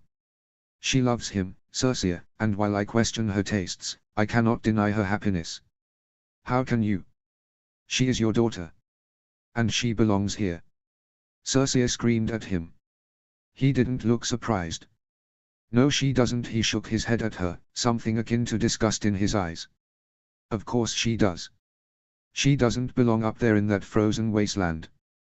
Tied to that savage, forced to bear his brats. You think that is what she deserves? Do you? Yes. Jaime bellowed at her. Yes, I do. Because I have seen her, heard from her own mouth that she is happy. Do you know what she asked of me? She begged me to make you stop, to make you see reason. She made me promise not to tell you that she was with child, because she was afraid of what you might do if you found out about her condition. She wouldn't. Cersei started, but apparently Jaime wasn't finished. She also told me that she would raise the banners of the North and the Riverlands against you should any harm come to her husband, he finished, his tone softer, but no less angry. Are you not the least bit ashamed? He shook his head incredulously. Ashamed, she repeated, shaking her head. Ashamed of wanting the best for my daughter? Never. If you want what is best for her, then you will leave her well alone. Jaime snapped. You don't understand, you can't understand, she shook her head, looking murderous. I understand. His tone was the softest she had heard it. She met his eyes, seeing disgust shining back at her. Again, she almost flinched away from him. I understand that you would destroy your daughter's future, and the happiness she so desperately deserves, to avenge the son who has been dead for nearly a decade. Jaime cut off as she slapped him hard across the face. Robb Stark didn't kill Joffrey, he grabbed her shoulders and shook her. She fought against him, desperate to shake him off so she could hit him again. So she could hit him and never stop until he had stopped. She had to make him stop. You have to stop this, he hissed at her, shaking her more violently. Never, she snapped back defiantly. Fine. He squeezed her upper arm so hard she knew he would leave bruises. Then you leave me no choice. What are you talking about? She demanded. I'll tell father, and Tommen, and you will be banished to the Rock this time, Cersei, you mark my words, he told her harshly. You wouldn't, she said, though she was not nearly as certain as she made her voice come out. I would, he said, for my daughter, I would. Tears filled her eyes then. She couldn't stop them. Jaime relaxed his grip on her arms, and she sagged back away from him. She couldn't believe it. She had assumed, always assumed, that Jaime would always back her. No matter what. Now he was standing before her, threatening to have her banished to the Rock. She never would have believed it of him. Drop this, Cersei, he said softly, and she nodded automatically. Say it, he urged. I'll stop, she heard herself say. If I get one hint that you have sent anyone to the North, to Stark, then I won't, she snapped, cutting him off. She meant it. She wouldn't. She wouldn't send anyone to the North to finish Stark. Not now. Not now that Jaime was watching over her, ready to foil any plot. No, she would have to go back to waiting. Myrcella would have to bear the Stark brat. With luck, spring would soon come, and with it would come a visit from the royal court of the North. She would be charming, perhaps suggested Tony. From there, it would be painfully easy. Accidents occurred in Tony's all the time. Robb Stark had survived so many years and so many battles through sheer luck. Cersei was now more determined than ever to see his luck finally run out. Chapter 30, XXVI, Planning and Promise. Notes. Hey guys. Thanks so much for the comments and the kudos. We're back to a full-length chapter, hope you enjoy. Happy smiley. Chapter text. Robb.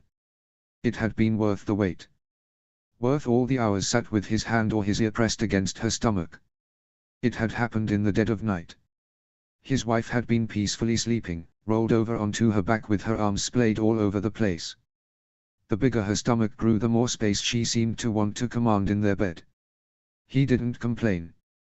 He would allow her to do whatever she pleased. Whatever she needed for herself and the precious life nurturing within her.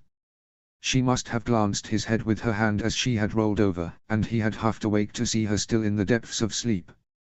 The irritation he had felt on initially being batted awake melted away as soon as he set eyes on her. She was ever so beautiful. It was the one thing that he had truly never been able to deny. Not even when she had first arrived and he had been so certain that a lifetime of misery would be laid out before him. That day in the gardens. The first time he had set eyes on her in a decade. No longer a child he barely took note of, but a woman grown. A beautiful woman. The most beautiful woman. Even then he was struck. It had angered him beyond comprehension. He hadn't wanted to find her beautiful, but he couldn't help himself. The attraction had only grown, and now he loved her with such a fierce intensity. It still took him aback sometimes, when he took a moment to think. He had never imagined this future, but he was so glad it had manifested. It was then, as he lay propped on one elbow, gazing down at his golden queen, that he slipped his free hand under the furs to her uncovered stomach. She had shifted slightly, doubtless his hand was a little cold compared to the delicious warmth beneath their covers. Her eyes remained closed though, her breathing even. He had let out the breath that he had held at her movement, keeping his hand pressed against her. It was a moment later that he almost jumped, his heart seeming to skip a beat in his chest. He had felt it, the baby, softly nudging against his palm. A grin spread across his face as he remembered it, the missive he was supposed to be reading through forgotten in front of him. Ursula had tried to explain to him dozens of times what it felt like when the baby moved within her. Of course, he had known it would be different for him, but nothing had prepared him for the overwhelming sense of wonder that had seeped through every part of him. It was real now. More real than when Ursula had confirmed it to him. More real than when her stomach had started to thicken, or when she had first told him she thought she had felt the baby stir. His grin grew wider. It was so inexplicably real, and so very wonderful. He shook his head slightly to clear it, blinking the missive back into focus. It took him a few moments to even remember what it was about. With a sigh he began reading from the beginning again. His progress was slower than usual as his mind continued to wander. Again he shook his head, catching grey wind watching him intently from where he lay in front of the fire, his front paws folded neatly in front of him. He twitched his lips up for the great beast, and he seemed placated, slowly lowering his head to rest on his paws. After a moment his yellow eyes blinked closed, only to open again almost immediately as a soft knock came at the door. "Come," Rob said, his fingers moving to find the handle of the dagger that was lying on the side of the desk. The door opened, and he slipped his hand away from the blade at once. She had seen though, her eyes widening slightly, though she made no comment.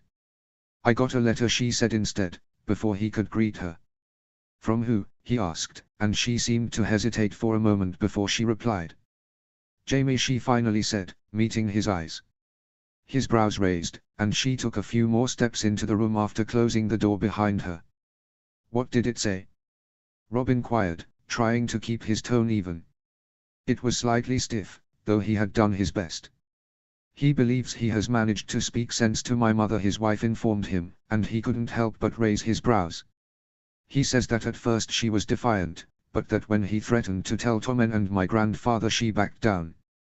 The last thing she wants is to be banished to the rock, and that is what he told her would happen should she continue with her madness." "Do you believe she truly will stop?" he asked. "Possibly, if she is truly afraid of Jamie's threat," Ursula said, "though he has urged us to remain cautious. He has promised to keep his eye on her as often as possible, and perhaps even get Varys to have his spies keep a watch on her. You can read it, if you'd like." She held out the letter to him, but he shook his head. "No, I trust you," he said simply, and she retracted the letter, a little smile playing about her lips. "Are you very busy?" she asked him. "I ought to be," he replied, and her smile widened. "I hope it is nothing troubling that is keeping you so distracted," she said. "I suppose I ought to be troubled indeed," he returned her smile, "though since last night I find my mind elsewhere entirely." "It's wonderful, isn't it?" She seemed to glow as she spoke the words, her hands coming to cradle her stomach, which was swathed as ever with thick furs. He smiled in response, taking a moment to really look at her. She was a different wonder when she was awake to when she was deep in sleep. Still entirely captivating, but ever so different. He noted the sparkle in her eyes and the soft expression on her face as she looked down towards her growing stomach. Her initial fear at being with child seemed to ebb away more every day. Rob knew it was likely to return as her time grew closer, but right now she seemed to radiate calm, and it in turn seemed to keep the fears of the worst from his own mind. Wonderful, he finally agreed with her, and she lifted her eyes to meet his, beaming at him. I ought to leave you, Ursula said after another moment. I don't believe you can leave if you have not formally greeted me. He raised a brow and she giggled. Formally, she raised a brow of her own, and he nodded, to which she dropped into a curtsy which was just as elegant as ever. He had not seen her do that in so long. It had a burst of laughter escaping his lips, and her own eyes were shining in amusement. Very funny, wife, he growled at her. How about an informal greeting instead? As you wish, Your Grace, she said teasingly, before making her way carefully around his desk. He pushed his chair back at her approach, patting his knee. She raised a brow again, but moved to perch on his lap, one of her arms snaking its way around his neck. Rob exhaled in satisfaction as her fingers began toying with the hair at the base of his neck. He raised his head, and she pressed herself closer to him before lowering her own. As their lips met, he settled his hand on her thigh, and her hand clenched slightly more firmly in his curls. He kissed her harder, until he could barely suppress a groan of desire. When he pulled back, her breath was quick against his lips, and his own heart was hammering in his chest. I should leave you to work, she whispered breathlessly. You should, he agreed, though you ought to give me a proper goodbye first, he continued, before pulling her, giggling, into another heated kiss. Rob left his study several hours later, one of the guards informing him that Ursula was in the library when he inquired as to whether they had seen her.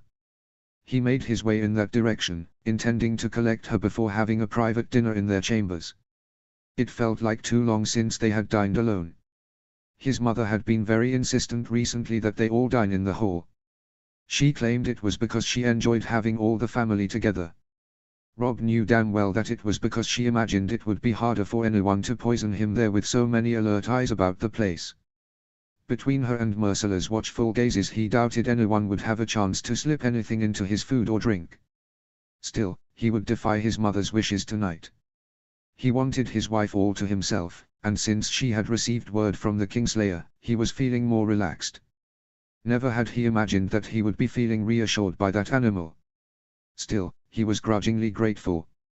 It was a weight off his mind to know that there was no assassin on their way to him. Whatever he had told everyone else, it had terrified him that he might not live to see his child born. He would still be cautious, he still did not fully trust that this was the end of the matter, but he did hope that he would be able to go about his days as he done since peacetime had come without dread or fear. He didn't really think it too much to ask after everything he had endured over the past years. Rob ambled easily towards the library, Grey Wind at his side. He imagined his wolf would also be pleased at the news from the capital. It would mean he would be able to go out into the wolf's wood much more often again. Rob smiled slightly at the thought as he reached the door of the library. He pushed it open slowly and quietly, not wishing to disturb anyone's peace. After a moment he heard the low murmuring of voices, and set off down the aisles of shelves towards their direction. As he drew closer he recognized them as Bran and Ursula. It made him smile again. Ursula had been worried that Bran would be angry with her after everything that had gone on with the Kingslayer. He hadn't, of course, in fact his concern had all been for her. His wife had been relieved, he had seen it etched clearly across her face. So, you believe that if you're right you could make something more effective than milk of the poppy? Ursula was asking almost disbelievingly as he moved closer. Possibly, Bran sounded cautious. But if I were wrong, there is no telling what damage it could do. But if you were right, the benefits could be tremendous, Ursula implored. But who would test it? Bran questioned her, and Rob could practically sense her frowning. Have you spoken to the Maester about this? She ignored his question. No, he answered. Don't you think you ought to? He might be able to add his own insight. Could be that together you can confirm or dismiss your theory, she was coaxing now. I don't know, Bran said slowly. What is there to lose? She asked. It could not just be brewed and given to people without the theory being tested. People would have to be given it, and if it does not work as I believe it would, then it could make them sick. It could even kill them. I can't live with that, Ursula Brand said seriously. But what if you're right, she almost moaned in frustration, and Rob finally took the last steps towards where they were sat leant over several books and Brand's rolls of handwritten notes. It seems the pair of you are going in circles, Rob commented in an amused tone, and they both jumped slightly, turning their heads towards him. Do you think you're right? He asked Bran, holding his brother's eyes for a long moment. I cannot be certain, Bran said. But you think you're right? Rob pressed him. I always think I'm right, Bran said almost exasperatedly, and Rob grinned, seeing a rather triumphant expression come to Ursula's face. But that doesn't mean I couldn't be wrong. Milk of the poppy has been more than adequate, and is very effective, he continued. There is no point in risking people's health just to satisfy my own curiosity. This looks like more than curiosity, Rob said, leaning over to pick up a few sheets of his notes. He has been working on this for months, Ursula told him as he scanned his brother's writing. Half of it made no sense to him, though it all looked very impressive. Ursula, Bran was half warning and half exasperated. Ursula didn't appear deterred. You know what he's like, Rob, she continued on, usually after a week of study he is on to the next thing. Always looking for something new. But this has been months and months, and he has done so much. Don't you think he should at least discuss it with the Maester? This could benefit so many people. It could, Rob agreed, laying Bran's papers back down on the desk. But, Rob, I could be wrong, Bran said quietly but insistently, meeting his eyes. You could, Rob also agreed with him. But sometimes a little risk needs to be taken. Where would we be if Maester Savold had been too cautious? Bran didn't answer. At least speak to the Maester, Bran, Ursula coaxed. If he sees no merit in what you've done, then I will never speak of it again, but you have to at least mention it. I agree, Rob said firmly, this could be important, Bran. Best to know for sure. Fine, Bran sighed exasperatedly, and Ursula looked delighted. Well, since we are all in agreement, perhaps we can venture to dinner together, Rob said. That's a wonderful idea, I'm starved, Ursula said. Me too, Bran agreed, already wheeling his chair around to face the way out. After his initial return after all the wars, Rob had wanted to aid Bran in any way he could. Even after the Maester and the smith had worked on making the wheeled chair for him, Rob had always moved to push him in it. Bran had been insistent on him not doing it, though. Rob had still had to check himself for so long. His hands would reach for the handles, before he stopped himself and pulled them back. Bran never said anything, but Rob knew he noticed. It had taken a long time, but eventually he had stopped reaching his hands out. He had accepted that his brother could manage it himself. That his brother wanted to manage it himself. Rob was prouder of Bran than he had ever found the words to express. He just hoped his brother knew. In his place, Rob didn't know if he would have been able to cope without his legs. He shook his head slightly, it was not something he could even contemplate. He didn't have Bran's mind. Likely he would just go mad. Grow increasingly bitter and isolated. He almost shuddered. What are you thinking of? You seem a million miles away, Ursula's voice, her hand slipping into the crook of his elbow, pulled him from his darker thoughts. A king thinks of a great many things, he told her, trying to keep his tone teasing. She hummed suspiciously, but didn't question him further as they walked in step behind Bran towards the entrance hall. I had thought that we could dine alone tonight, he told his wife. Have you changed your mind? She asked him knowingly. If you are happy to endure the whole, then so am I, he replied, and she smiled up at him. I am most happy, she told him, and he knew that she didn't just mean the dining arrangements. As am I, he responded. Most happy. Rob could sense Ursula's nerves as the 5 women entered the nursery, all curtsying before them. He trained his eyes on each of them, looking for any hint that they would be unkind or unhelpful to his wife. If he caught a whisper of it, they would be dismissed at once. They were a matron, and 4 nurses, all here to aid her in her final moons of pregnancy, and to help look after the baby when it was born. Rob knew that traditionally, royal children were left to be raised by nurses for the most part. He was, however, quietly hoping that he and Ursula could break that tradition. He wanted it to be like it was for him growing up, not as it had been for his wife. The one thing he wanted more than anything was for his children, to know that they were safe and loved. Loved by their parents, most of all. His eyes slid to Ursula again, seeing how her hands were carefully cradling her stomach. Despite her initial fear, he knew she loved the baby growing within her. He knew she would never be like her mother. Cold and unfeeling. It wasn't her nature. He couldn't have loved her if it were. Your Grace is the eldest woman, the matron, he assumed, greeted them. Welcome to Winterfell. Robb smiled. I do hope your journey was not too perilous. Not at all, she answered, the 4 younger nurses standing meekly behind her with their heads bowed, further confirming to Robb that she was the woman in charge. May I present my queen, Ursula? He slipped his hand down Ursula's back and gently encouraged her forward slightly. He hated her almost cowering a step behind him, her eyes uncertain.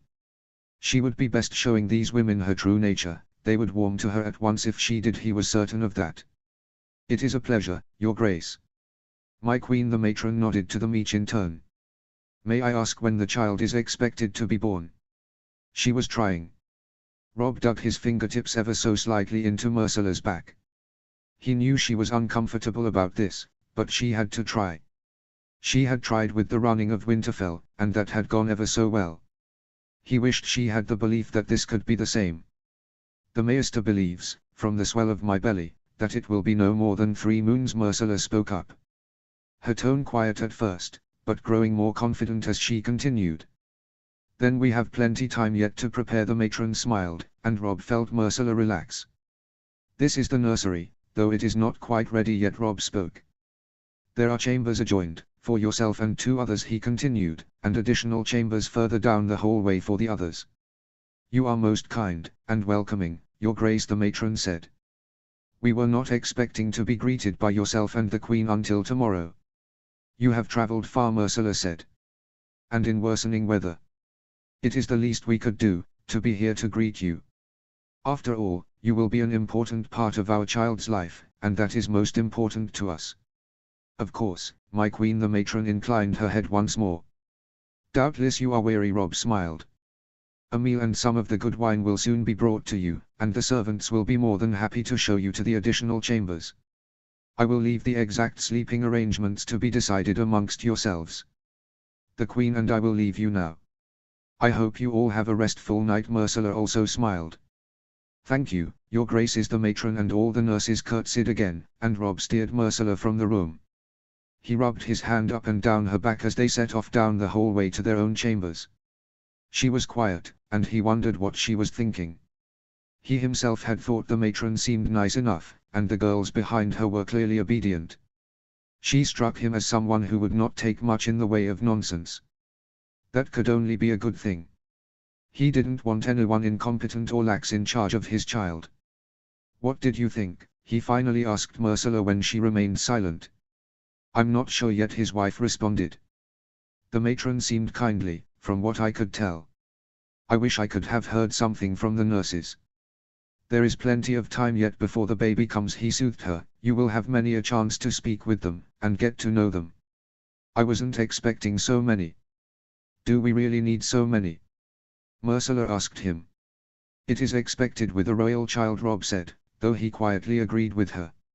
I wonder what there will be for me to do, with all of them around me, she said, and it took him a moment to realize that her tone was almost sad.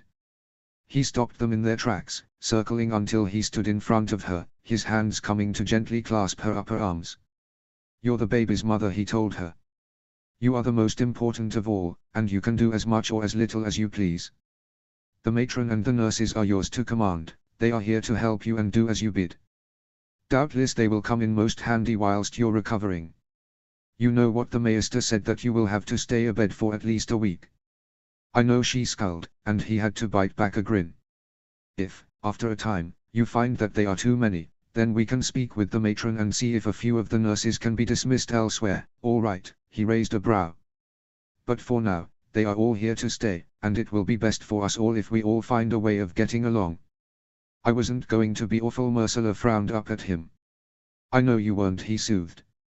Just remember how far they have come, how excited they must be to have been chosen to help care for a prince or princess. He moved his hand to settle on her stomach, and her irritated expression smoothed away. "What do you imagine?" Ursula asked him, her hand coming to rest on his, her thumb rubbing rhythmically against the back of his hand. Both, he told her honestly. It was true. He had imagined a son, in his image, or perhaps in his father's. Had imagined hoisting him up atop his first pony, the wide-eyed response of wonder and slight fear. Had imagined sparring with him with wooden swords. Even just imagined him tiny and new in Ursula's arms, her eyes lighting up as she presented him the first time. He had also imagined a daughter. Imagined cradling her, promising to protect her from all the evils of the world. He imagined her in Ursula's image, how could he not? He could see her golden hair fanning out behind her as he chased her, giggling, down the hallways. It was ever so easy to imagine her older, sat in the window seat with Ursula, their golden heads pressed almost together as they bent over their needlework. "Rob." Ursula's soft, curious tone brought him from his imaginings. He blinked, smiled at her again. She smiled back, but her eyes were still full of curiosity. "Where were you?" she asked him, and he slipped his hands round to rest on her hips, pulling her as close as he could. "We will fill this castle with children, you and I," he told her, pressing a kiss to her forehead. "And I will love them all. Every single one of them, with all my heart. Boy or girl, I promise you." Chapter 31, Xxei, Doubts and Determination. Notes. Hey guys. Sorry it's been a while again. Thank you all so much for the comments and the kudos, and hope you enjoy the new chapter. Happy smiley. Chapter text. Ursula. I miss Etta. That had been the thought that crossed Ursula's mind the most over the last week. It crossed it most frequently when she was sat in the nursery with the five of them. The matron was kindly enough, though she seemed stern when it came to the nurses in her charge. The nurses Ursula could barely get a word out of. She tried. The gods must know that she tried. Every single day she would try a new way to try and needle some kind of real conversation from them. The first day she had merely tried asking them questions, what their names were, where in the north they had come from, how did they like Winterfell so far. They answered, she supposed, but it was like drawing blood from stone. She wondered if perhaps it was her. Perhaps they feared her, thought she might be cruel. It would not be the first time she had been misjudged. On the second day she determined to show them that she was kindly, and that she would not be an unfair mistress to them. She had cakes brought, encouraged them to help themselves, that they must have as much as they pleased. Each took one, and nibbled at the corner as though it were poisoned. Only one, a pretty little dark-haired girl named Jan, who was around Ursula's own age, had eaten the entire thing. Ursula had bristled. Surely it was good manners to consume the entirety. She said nothing though, besides encouraging them to help themselves before she excused herself from their presence. Later, she asked the servants whether the cakes had been finished when they had gone in to clean. They hadn't been. Ursula had been irked, but unsurprised. She'd bitten her tongue when Rob had come to their chambers. She had been prepared to let out all her frustration, but he had been smiling and happy having passed the matron on his way to bed and been told that Ursula had been spending time with the nurses. All she could do then was smile and confirm that that was indeed what she had spent the day doing. He had been delighted, and she had pushed down her frustration and determined to try again with them. The next day she invited them to her own chambers to join her in some needlework. They all worked with their heads bowed and said nothing unless Ursula shot a direct question at them. Again, they answered with as little elaboration as possible, and in the end she gave up. The rest of the afternoon was spent sewing in silence until it grew too dark and the candlelight began to give them all strained eyes. She bid them all a good evening and was met with silent curtsies. Her needlework ended up flung on the floor as the door closed behind them.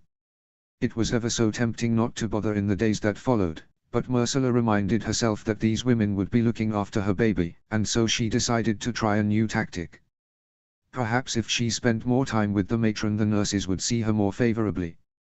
They clearly took their lead from the older woman, and perhaps if they saw her getting along with Ursula then they would soften. It was worth a try, at least, and so that is what she did.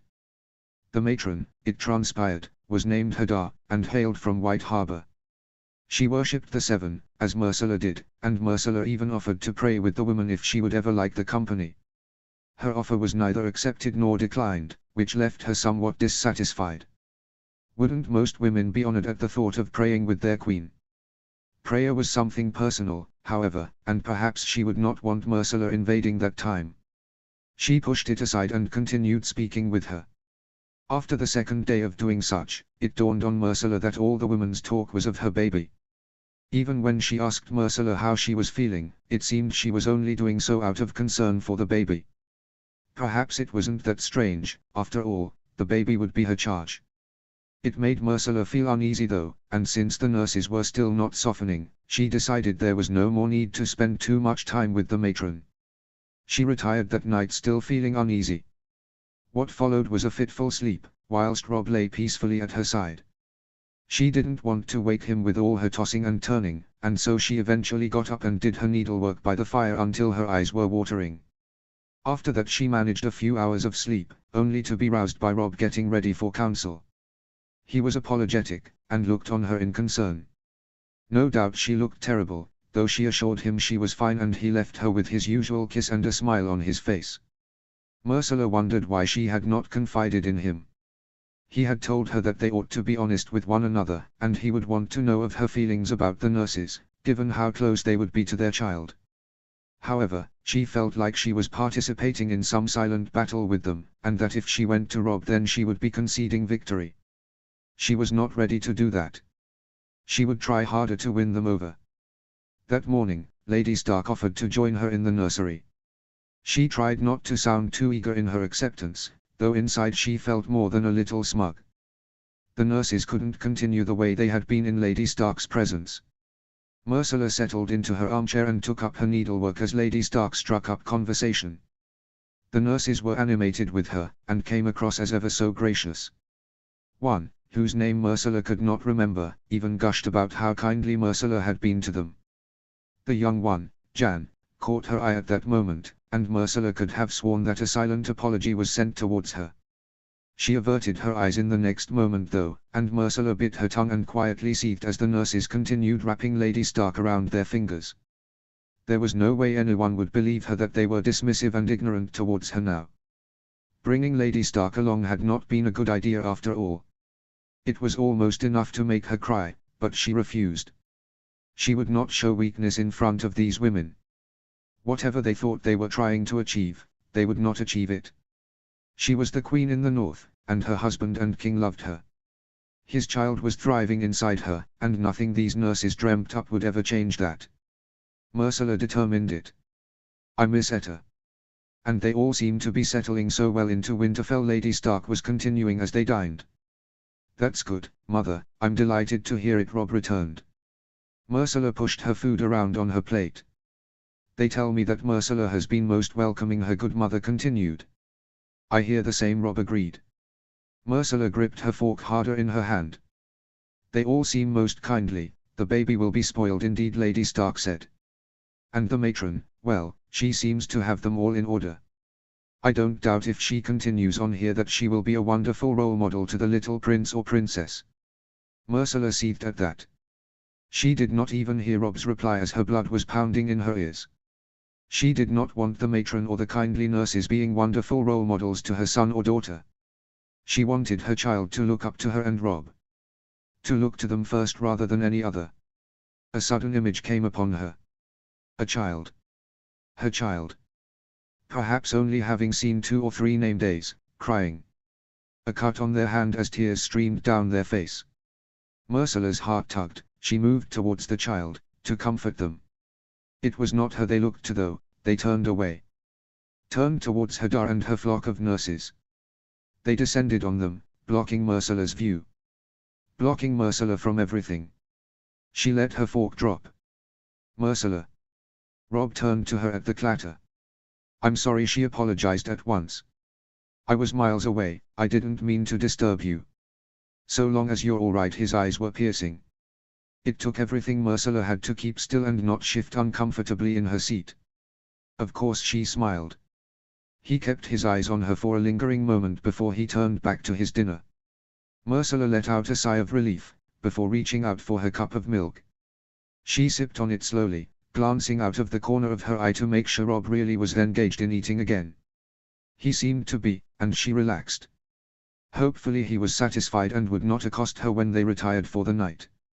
She knew if he asked her outright then she would be unable to help telling him the truth about the nurses.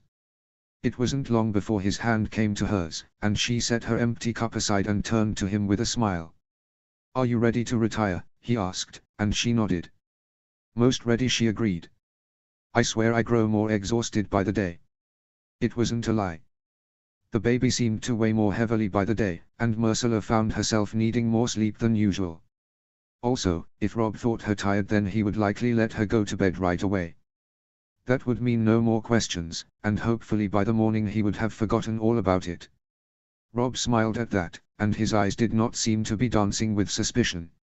She let herself have another breath of relief as he rose up and offered her his hand. She took it gladly, easing herself up from her chair. It was becoming more difficult every day given her ever-expanding waistline. While she still tried to conduct herself gracefully, she did often wonder whether she was actually managing it. Both she and Rob bid the rest of the family a good night before they strode easily from the hall. Some of the folk they passed called greetings of their own. Ursula was always careful to smile widely at them and show gratitude. Hopefully it would help. They all seemed much warmer to her now that she was with child. She knew they were all hoping for a prince, and she prayed that they would not be too disappointed if she delivered their beloved king a daughter. They were bowed out of the doors, and made for the stairs, Rob's hand moving from hers to the small of her back as they slowly climbed them. Ursula was always wary of tripping, and Rob was ever patient of her caution, even if it took them twice as long to ever get anywhere. Her own hand came to rub absently against her stomach as the baby stirred, a slight smile coming to her face. The movement made her even more determined to not let the nurses push her out, if that was indeed what they intended to do.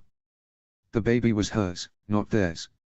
It was hers and Rob's, and they would be the ones to be there when truly needed. She wanted to be the first person they looked to.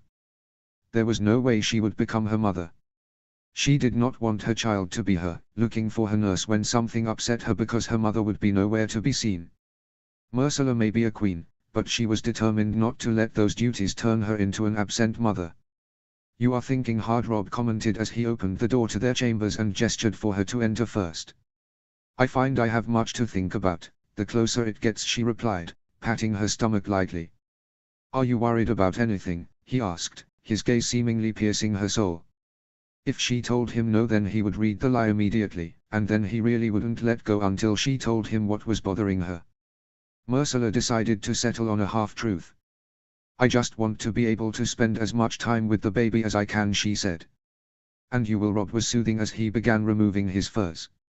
"My mother is happy to take on your duties while you recover and spend time with the baby. After that, you can share them if you wish, and mother thinks it is high time Arya learned how to run a household." "Are you thinking of marriage for her?" she asked with a raised brow. "I must," Rob sighed. "She cannot remain unmarried forever. It has not escaped the notice of my lords and my council that my own wife is younger than my unwed sister. I can no longer use her age as an excuse for not considering a betrothal. By rights she ought to have been married many years ago." "Did you have anyone specific in mind?" she asked curiously, watching him carefully as he readied himself for bed. "I would not send her to a man old enough to be her father," he said, and she nodded her head. "Given Arya's temperament and the fact that she prefers to spend her days in the tiltyard, she will need a man capable of understanding that. Someone who shares the same interests, perhaps." "So?" Ursula raised a brow, and he turned to her, tying his robe about him as he did so. "I had considered Harry on Karstark," he said, and she nodded. She remembered him from the wedding. He had bowed politely to her and kissed her hand. His eyes had held suspicion though, she remembered that most clearly. "Damn her name." "I can understand why," she said, standing up and shrugging away her furs before turning round so Rob could unlace the back of her dress. "It would help strengthen your kinship, given recent tensions." "If you are referring to yourself, you have nothing to feel guilty about," Rob told her as his fingers made quick work of her lacings. "I was considering Harry on long before you came to Winterfell. But I was always set to come to Winterfell, and you can deny it all you like, but I know that it is the Karstarks who have most cause to despise me, she said. Not you. He pressed a kiss to her shoulder as he slipped her dress from them. The name your family possesses. On meeting you, Lord Karstark will likely forget any lingering feelings of resentment. My uncle murdered his sons, Robb. I do not think he will ever forget that, she sighed. It was war, Robb said, though she saw him grimace as she turned around to take her robe from him. And you had no part of it. Your uncle will never be popular here, but you have already begun to win the people over. There is no reason you will not win over the lords as well. But a marriage proposal may well help ease things along, she guessed with a raised brow. It may. Robb's lips twitched upward slightly. And what do you suppose Arya will make of this new plan, she asked, watching him carefully. Harry On will allow her to continue in the Tiltyard, allow her to be the woman she wishes to be. He has fought alongside Mormont women, he would not underestimate her, which is more than can be said for other lords, he answered. In other words, she will be furious. Myrcella grimaced slightly. She knew she would have to marry eventually, he said firmly, as though he was trying to convince himself. It will be fine. Myrcella doubted it, but she decided against pushing it. As you say, she said instead, before moving towards the dresser and seating herself at it, picking up her brush and running it through her hair.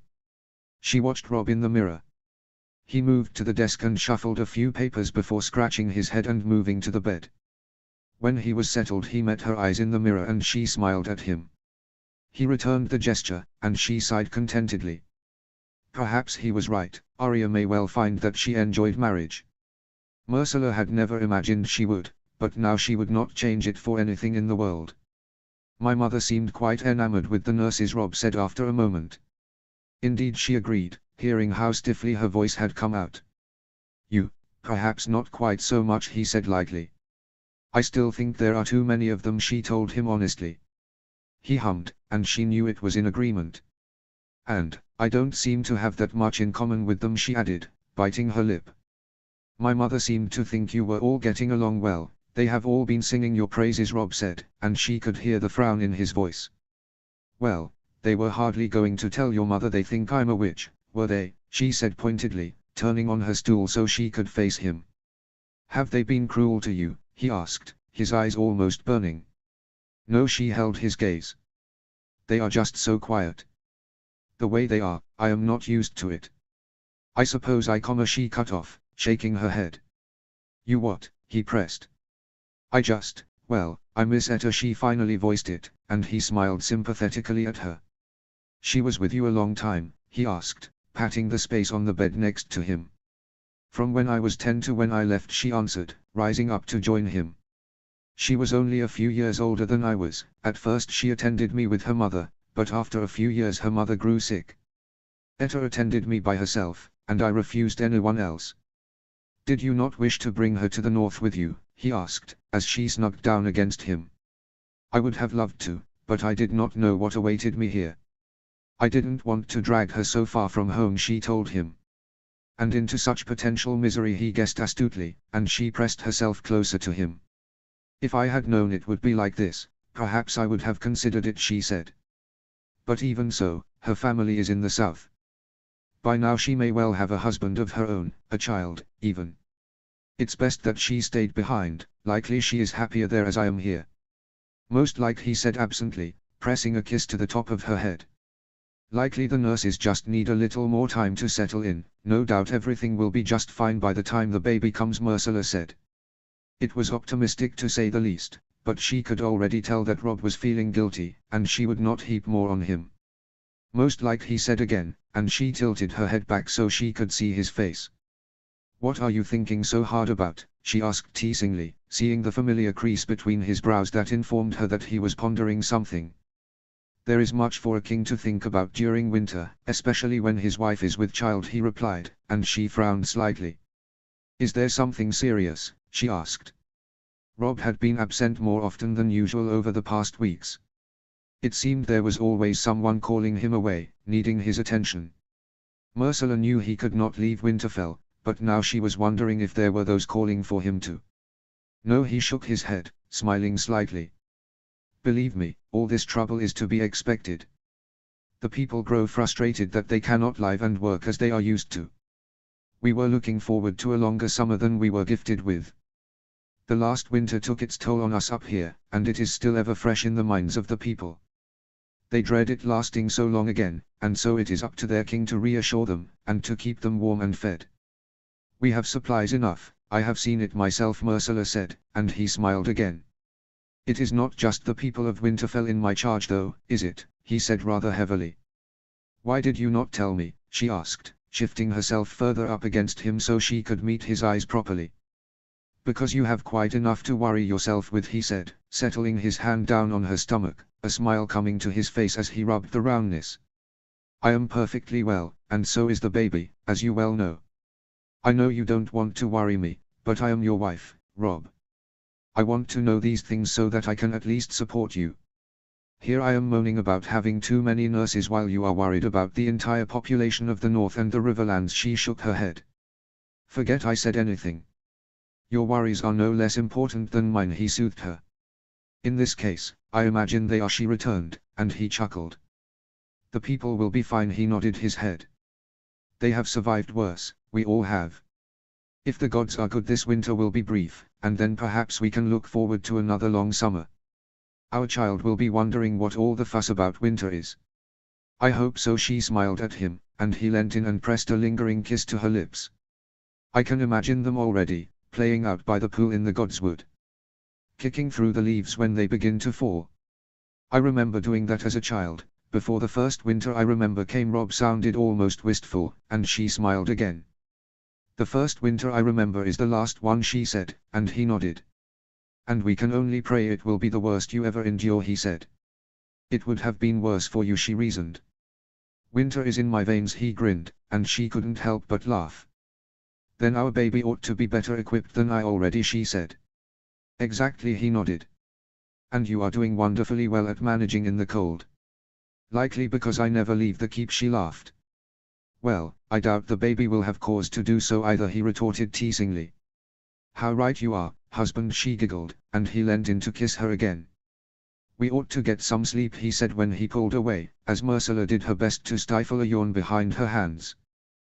She agreed with him, slipping further down under the furs and shifting herself about until she found a comfortable position. It was getting more and more difficult the bigger she grew, and the baby seemed to become even more active at night. She wouldn't complain though, she was just pleased that the precious little life was strong and thriving. A contented sigh left her as she felt a few gentle nudges within her. Are you comfortable? Rob breathed. Yes, she replied, and in the next moment he wrapped himself around her as best he could. She sighed even more contentedly, grasping onto his forearms and wriggling closer to him. By morning they would likely be splayed on opposite sides of the bed. She grew more restless as time went on, and commanded more and more space in bed. Still, she enjoyed drifting off to sleep in her husband's arms, utterly safe and contented. She closed her eyes, determining not to worry anymore about the nurses. If they didn't like her, there was not much else she could do to change their minds. No amount of ignorance from them would ever keep her away from her baby, and should they even think to try, then they would find themselves quickly dismissed.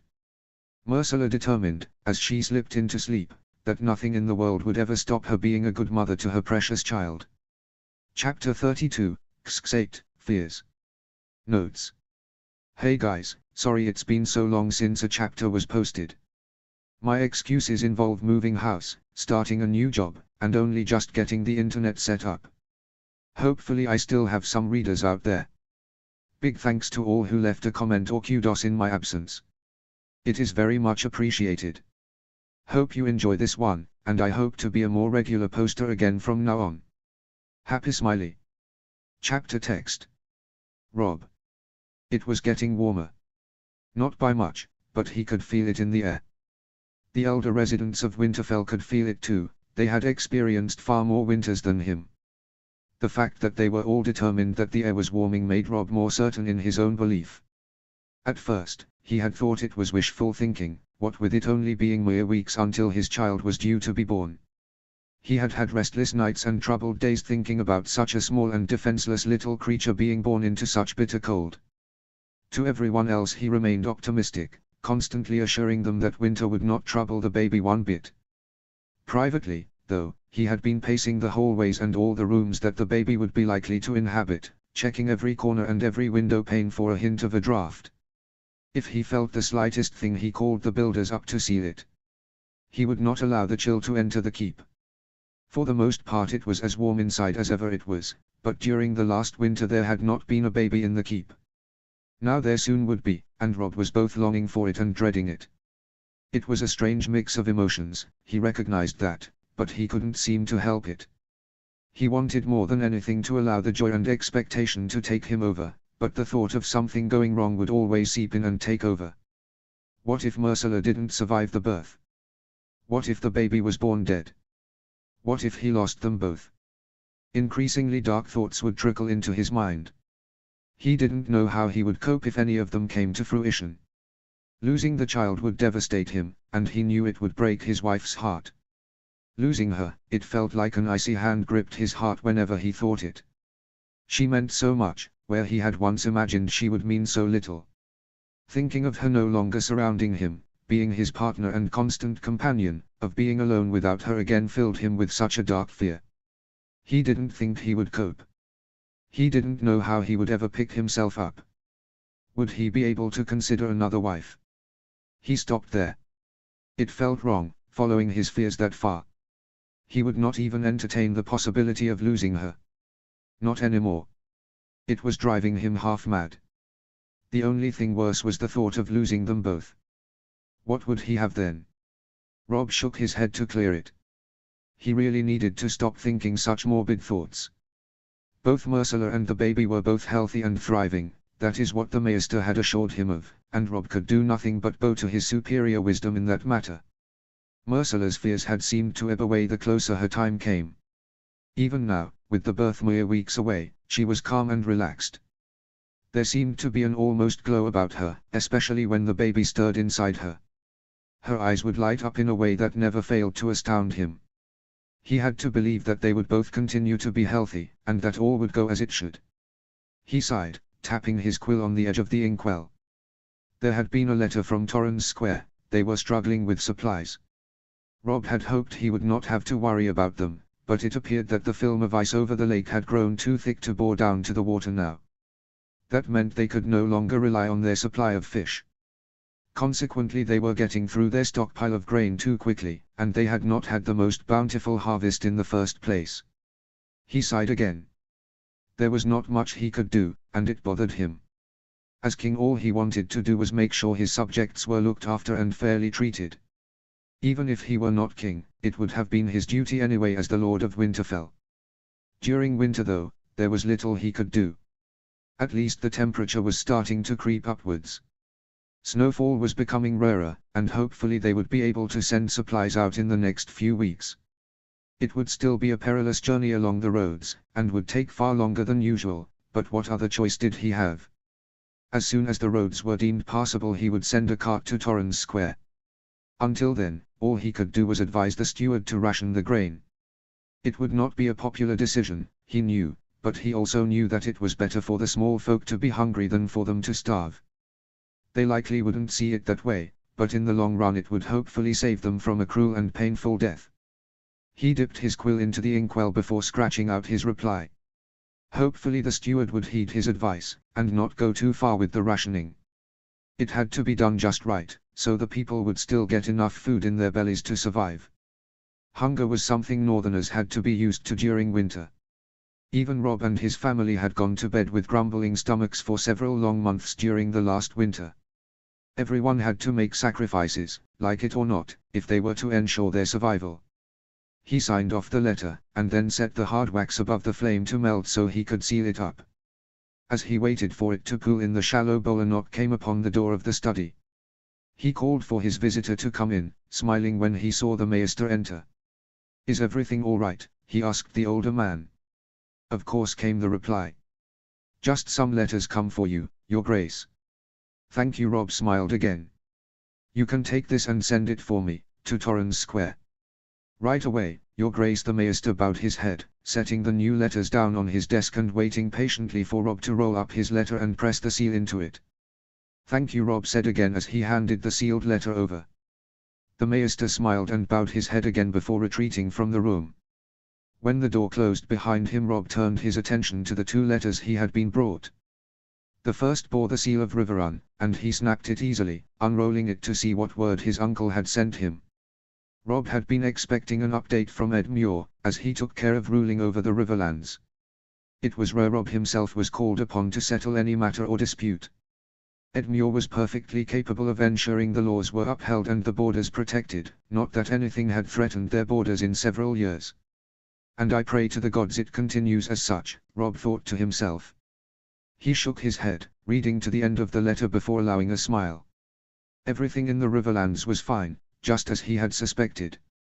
Of course, certain foods were in short supply, and some settlements were suffering more than others, but it was the same everywhere. Rob could attest to that. It was to be expected, and Ed Muir was more than capable of handling it. Rob set the letter aside, he would reply to it later. Now though, he reached for the second letter. The seal made him swallow involuntarily hard. He had been expecting it, of course. In fact, it was he who had sent word first.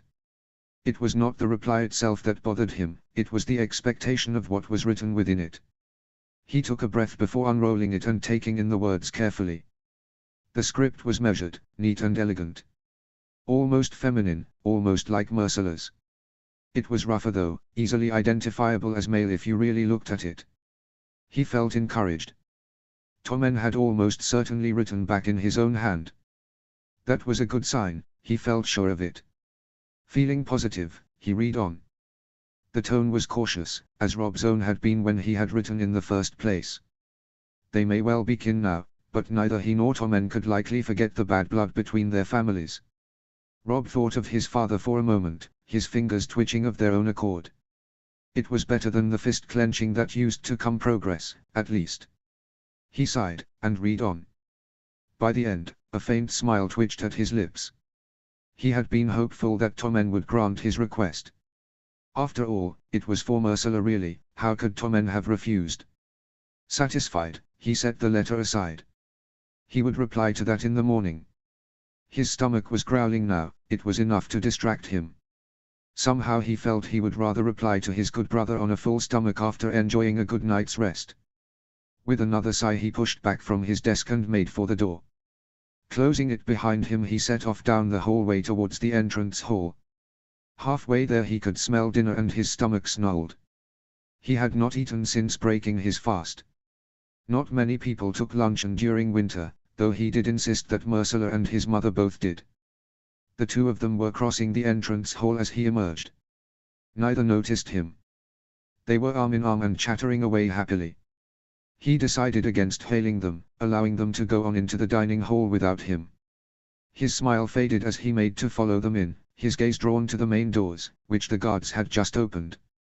It seemed the baker had come to pick up his supply of grain. He came daily at around this time, and always oversaw the transfer of it to the mill personally. That was why Rob was now frowning, because it was not Tom who had come, but his assistant. He bit his lip, torn between his growling stomach and the need to know where Tom was. Winterfell had already lost one good baker during the last winter, he hoped they were not about to lose another. He strode towards the main doors. Tom's assistant Harry, Rob believed his name was, started as he approached, dropping into a low bow. Rob resisted rolling his eyes. Harry had clearly not been brought up at Winterfell. The people here were always courteous and would always bow their heads, but only at formal occasions and during court did they ever bow so lowly to him. Please, rise, Rob told him kindly, and he straightened up, looking nervous. Your Grace, he stammered slightly and Rob heard one of the guards suppress a snort. I wondered where your master is. Rob got to the point. He usually sees to this personally. Yes, Harry agreed. Begging your pardon, Your Grace, but the mistress fell sick and he did not want to leave her. Ada? Rob asked without thinking, clearing his throat and trying to keep his expression smooth. Yes, Your Grace, Harry confirmed. I'm sorry to hear that, he said. For Tom's sake, and the children, he added quickly. I will be sure to pass that on, Your Grace. Harry bobbed his head. That was more like it. Be sure that you do, Rob said. And, please, inform your master that the maester will attend on his wife should she need it. He will not need any coin. Yes, your grace. Harry bowed once more. Of course, your grace. I thank you on his behalf, your grace. Rob held his hand up and forced a smile. He didn't think he could stand one more utterance of your grace. His head was swimming. I'll let you get on, he said to Harry, turning and heading for the dining hall before he had to witness the young man bowing once more. It was only as he approached the high table that he realized that he didn't feel all that hungry anymore. Still, he had been noticed now. Ursula and his mother were smiling widely at him. He could do nothing but join them, and hope they did not notice his sour mood. If they did, he would blame it on the news from Torrens Square. That ought to placate them. He took his place next to his wife, leaning in to peck her cheek before he pulled the nearest wine flagon towards him and filled his cup. That was one thing they never seemed to run out of, even during the winter, thank the gods. To your health, he toasted his wife and mother on either side of him before taking a long drink. Are you quite all right? His mother was the first to ask, though he could see the concern etched across Ursula's brow from the corner of his eye. Quite, he twitched his lips up. Torrens Square are having trouble with their supplies is all. Is it serious? Ursula asked. It could be, if nothing is done, Rob answered her. But I don't plan on doing nothing, so don't concern yourself. I will have a cart of supplies sent to them when the road becomes clearer. And until then, his mother frowned. They will have rations, whether they like it or not, he grimaced. Well, if the men are to be believed, then spring is coming, she said buoyantly. Yes, Rob agreed, taking some more wine before half filling his plate. Is that all you're having? Ursula sounded concerned. I may have a little more, though I'm not that hungry, Rob replied. But, you would not have had any luncheon, she frowned. I'm perfectly fine, he assured her, turning his head to meet her eyes for a moment. She seemed satisfied, smiling at him and caressing the back of his hand for a moment before she reached for her own cup. A slight smile twitched his lips. Her insatiable appetite for warm milk still amused him, even after all the months that had gone by. He forked some food into his mouth and chewed slowly, trying to keep his mind away from Ada. She must be sick. Really sick. Tom had not even missed coming to the keep when she had given birth to their son. He had arrived at the usual time with a huge grin on his face, announcing to all that would listen that his son had been born a mere hour before. Tom had left her then, on her childbed with a newborn, in the midst of winter. Yet, he would not leave her now. Rob worried his lip. He had long ago let go of any romantic attachment to Ada. It seemed like a lifetime ago that she had been his lover. Now she belonged to Tom, and he belonged to Ursula. Both of them had found true happiness, and Rob would not have it any other way. It would still pain him to lose her though, as a friend more than anything. Once the awkwardness had subsided, he had enjoyed speaking with her on the occasions he had bumped into her in the town. Had enjoyed joking with her as they had both stood and watched Arya training her elder boys to spar. Ursula was fond of her too, he knew. He had been worried at first, though he needn't have been. Ada didn't want anyone to know about their previous arrangement any more than he did. Both of them were happy to keep it quiet and under wraps. Only his mother knew, and Rob could rely on her to be discreet in the matter. So, he had not dissuaded Ursula from forming a friendship with her. It meant a lot to his wife that she had people in the town that were so nice to her. Tom and Ada had been the first to be truly welcoming, and she had not forgotten it. When Ada had given birth to her third son, Ursula had sent a warm, fur-lined blanket to her. It had been something she had been making for their own baby, but she had told Rob that she could easily make another. Rob forced down another mouthful of food before taking another long drink of wine. He wanted to leave, but he knew the women either side of him would fuss if he did. No, best he continue on and wait for Ursula to retire first. Her plate was cleared, likely it would not be long before she excused herself. Sleep was something she craved just as much as milk at this point in her pregnancy. Sure enough, within 5 minutes Ursula was stifling a yawn behind her hands. She turned to him apologetically. Go, he told her gently. But you only just arrived, I feel rotten, she bit her lip. Ursula, you're tired, go to bed, he said in an amused tone, and she smiled. Very well, but you must wake me tomorrow so we can break our fast together, she said. Very well, he agreed, knowing damn well she would never rise as early as he did. Good night, then she smiled, leaning in and pecking his lips. He savored the warmth for a moment before she pulled back. Good night, he returned, rising up to help her out of her own chair. Somehow she was still carrying herself with elegance despite her frequently telling him that she could no longer see her own feet to know where she was walking. Good night, Lady Stark, she smiled at his mother, who returned the gesture. Good night, Ursula. Rob sat himself back down, and both he and his mother watched the slowly retreating back of his wife. He tapped his finger lightly on the side of his cup as the doors were opened for her, and immediately sealed again as soon as she walked through them. The guards were well drilled by now. There was nothing else they could do to try and ensure the keep remained free of drafts. Would you like to tell me what the matter truly is? His mother asked conversationally, and Rob sighed. He should have known better. I don't think it's a question of if I'd like to, he said wryly. It's a question of whether or not you will let the matter lie if I do not. Will you? No, she returned at once, and he almost laughed. Ada's sick, he said quietly after a few moments, keeping his eyes straight ahead. How sick? His mother asked just as quietly. Sick enough that Tom sent his assistant up for the grain this evening, Rob informed her. Poor girl, his mother sighed. Winter can touch anyone, young or old. She survived childbirth for the third time to be struck down by this. It doesn't seem fair, he muttered. No, she agreed. That poor boy, only a few months old. You speak as though she is already dead, Rob said bitterly. Forgive me, she said quickly. I didn't mean it that way, Rob. I only meant that a child that young needs their mother. What will he be fed on? I cannot see Tom being able to afford a wet nurse. No, Rob agreed. I'm sorry, I shouldn't have snapped. She meant a lot to you once, didn't she? His mother asked quietly. He nodded slowly. She did, he confirmed. Then I will be sure to pray to the mother for her. She clasped her hand around his for a moment. Thank you, he nodded briskly.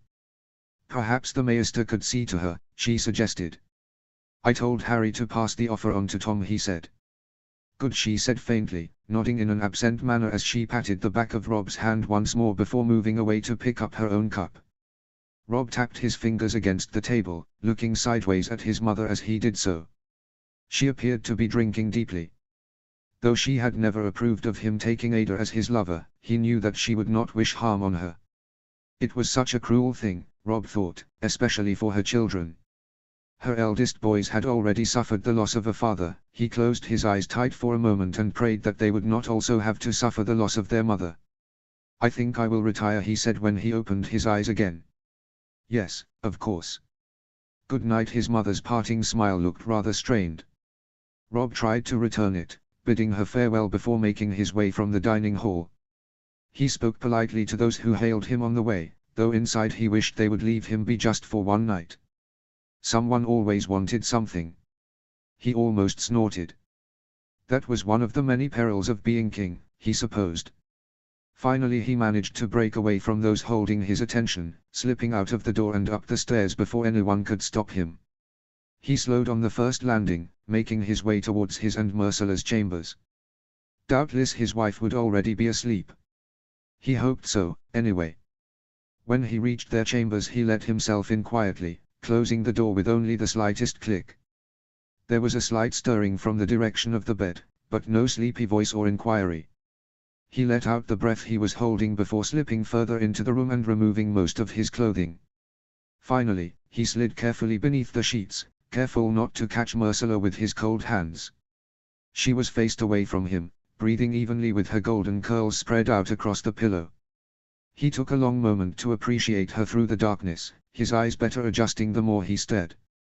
There was enough light cast by the fire by which to admire her, and admire her he did. There would never be enough time in his life to admire her fully, to revere her to the extent to which she deserved. He sighed, his fingers whispering along the pillow until they could curl around a lock of her hair. What would he do without her? He shook his head. Earlier he had told himself not to think of such morbid things. Hearing of Ada's plight had brought it all back to the front of his mind, though. Slowly he shifted further under the covers, moving closer to her. She continued sleeping peacefully as he released her hair and carefully crept his hand under the covers so he could rest it on her rounded stomach. I will keep you safe, he whispered. To her, and to the baby. I swear, whatever it takes, I will do it. I will do anything I have to keep you safe. With that he closed his eyes and fell into a restless sleep from which he was woken many times by cruel dreams in which a dying Ada would come to him, pleading for help. He tried his best each time, but each time she collapsed and died in his arms. Only, as he cradled her, her dark head shifted to the side and she was no longer dark but golden. Her eyes green and unseeing. Once again, he jerked awake. How many times was his mind going to torment him like this? Like the times before, he turned his head to check that his wife was still there. Still sleeping peacefully and breathing easily at his side. She was. As she had been all the other times he had woken. He took a breath, wiped a shaking hand across his clammy forehead before he closed his eyes once more, praying that he would not be woken by that frightful image once more. Chapter 33, 6, Truth and Timing. Notes. Hey guys. Thanks so much for the response on the last chapter, it is so appreciated, especially after I have been absent for so long. Also, extra big thanks for pushing my kudos to over 1000, that's just crazy to me. I am so glad that so many people have enjoyed my story. Anyway, hope you like the new chapter. Happy smiley. Chapter text. Ursula. Oh, no, Ursula's eyes widened and she raised her hand to her mouth. How sad. What's that? Rob asked from behind her, the sound of his scratching quill slowing. One of the townsfolk has passed, she told him, her eyes still following the dark procession as they made their way towards the godswood. She had been stood in the window waiting for Rob to finish penning his letter so he could accompany her to the September when she had spotted the small group making their way from the town. She was wondering if it was anyone she had met, perhaps someone who had been kindly to her. How do you know? Rob asked, his chair scraping back. They are taking the poor soul to the godswood, she said, and in the next moment his hand was on her shoulder as he joined her in the window. Oh, his voice was small, and she glanced up at him. His eyes seemed to be shining with emotion, and her brow creased. Rob took everything to do with his people so hard. He had been so distracted lately, and she was sure it was because of the shortage of food at Torrens Square. She had hoped that with the departure of a large cart of supplies this morning that his worries would abate somewhat. Now this. She wished she had not drawn his attention to it. As she watched him stare out of the window she tried to search in her mind for something to say, but nothing sounded right in her head. Oh, she was saved the task of finding something comforting to say as the baby jabbed her hard in the ribs. Rob's attention was drawn at once, his hand mirroring hers as it went to her stomach. Are you all right? He asked her, eyes wide with concern, and more than a trace of fear. He was fearing the baby coming more than her, she knew just by looking at him. Her own fear was still there, but anticipation at meeting her baby overwhelmed most of them. She was determined she would live to hold her healthy child in her arms. That was what kept them mostly at bay. A hearty kick, that's all, she assured her husband, caressing the back of his hand with her own. It won't be long, will it? He met her eyes. Any day, she smiled, and his own mood seemed to lift for a moment. You have everything you need, he raised a brow. And more beside it, she smiled again. I do not think there was ever a woman so looked after. Well, you are a queen, he smiled widely. Ursula matched his smile, tightening her grip on his hand. You still think we have too many nurses, don't you? He said knowingly, and she smiled sheepishly. Am I that obvious? She asked. Just wait until the baby is born before you make any decision, Rob said seriously. I will, she promised him. But I do wish they wouldn't fuss over me so much. It's to be expected with your time so close, he soothed. Well, at least I have escaped from them for the afternoon, she said. Do you still wish to go to the September? He asked. Please, she responded. With her time coming closer and closer, Ursula found herself needing the mother's comfort more often than before. Come on then, Rob slipped his hand away from her stomach and offered his arm. She took it gladly and allowed him to steer her from his study. Thankfully they didn't see the matron or any of the nurses on the way out of the keep. Ursula still felt awkward spending time in their company, but it was becoming harder and harder to avoid them. It made her even more apprehensive about the birth, but she kept reminding herself that Lady Stark would be at her side, and that should she command it the nurses would have to leave. There was no need of them in the chamber with her, she was set on just having the Maester and Lady Stark.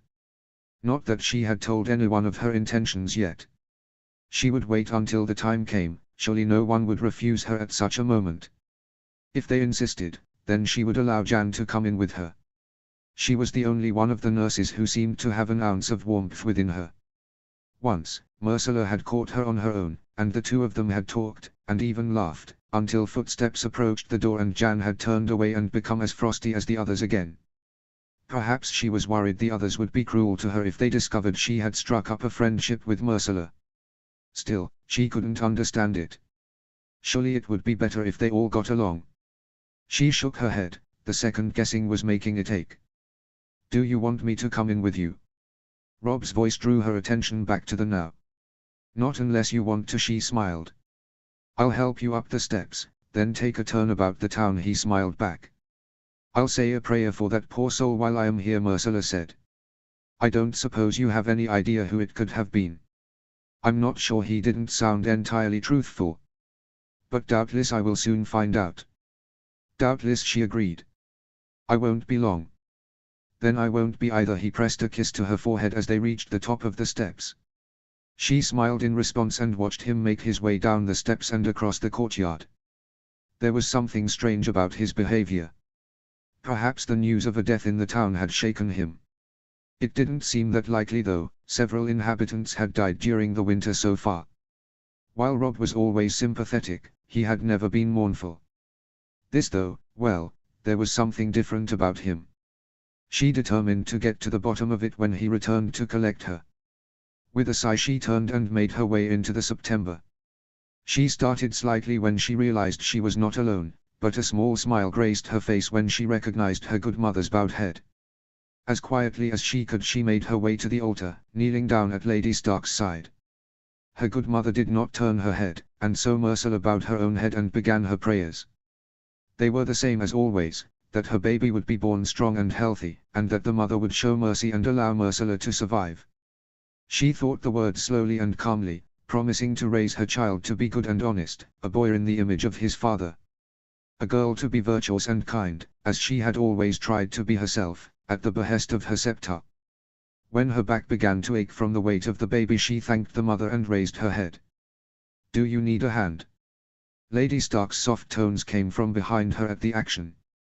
I would be foolish to refuse, she replied. Sometimes I wonder that I may kneel down and never get back up again. I'm surprised you're here alone, her good mother sounded concerned as she helped her to her feet. Rob brought me, but then he took a turn about the town. No doubt he will be back soon, she said. I'll wait with you until he comes back, Lady Stark said, taking a seat. You don't have to do that, Ursula said, lowering herself down and rearranging her skirts. Oh, I do, she smiled. You ought not to be out of the keep alone when the baby could come at any time. I'm surprised Rob left you here by yourself, given how near to term you are. Rob seems distracted, Ursula said carefully. In what way? Her good mother asked in concern. I don't know, there is just something, she shook her head. Likely it's worry about you and the baby, Lady Stark said soothingly. You think that would make him more attentive, not less, Ursula said.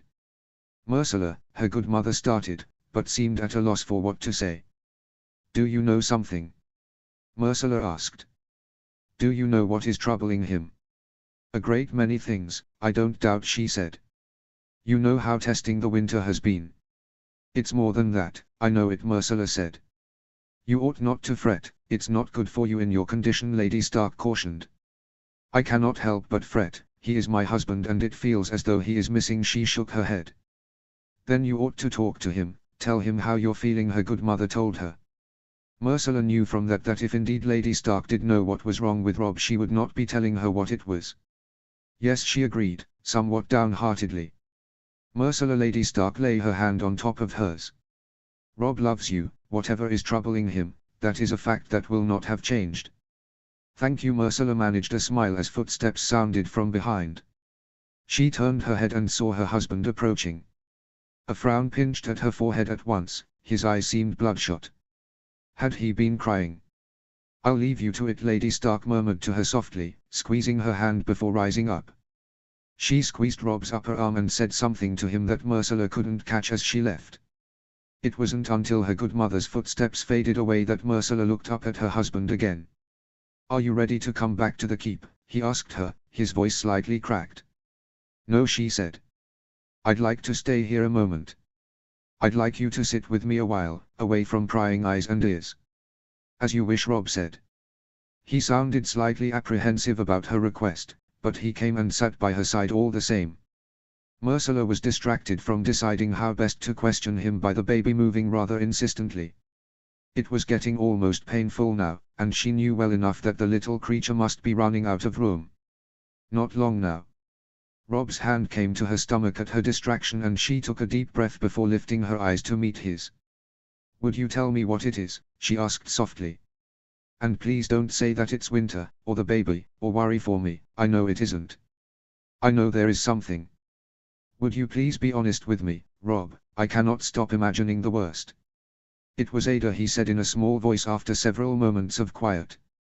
"What was Ada?" she asked with a frown. "She died," he said, his voice cracking. Oh, her eyes welled with tears before she could stop them. Ada had been kind to her, truly kind, long before she had found herself with child and found the other townsfolk softening. Tom, too, they had both been so kind. Ursula imagined they had been the closest thing she had to friends here at Winterfell that were not kin to her.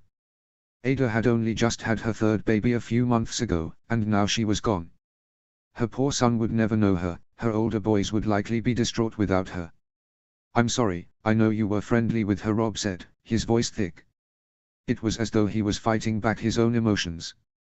That pierced through her own upset. Rob had never expressed any special fondness for Ada. That had her frowning, and she lifted her head again to look him in the eyes. "I didn't know you were," she said. He seemed to falter, his eyes flickering away from hers. Guilt radiated from him.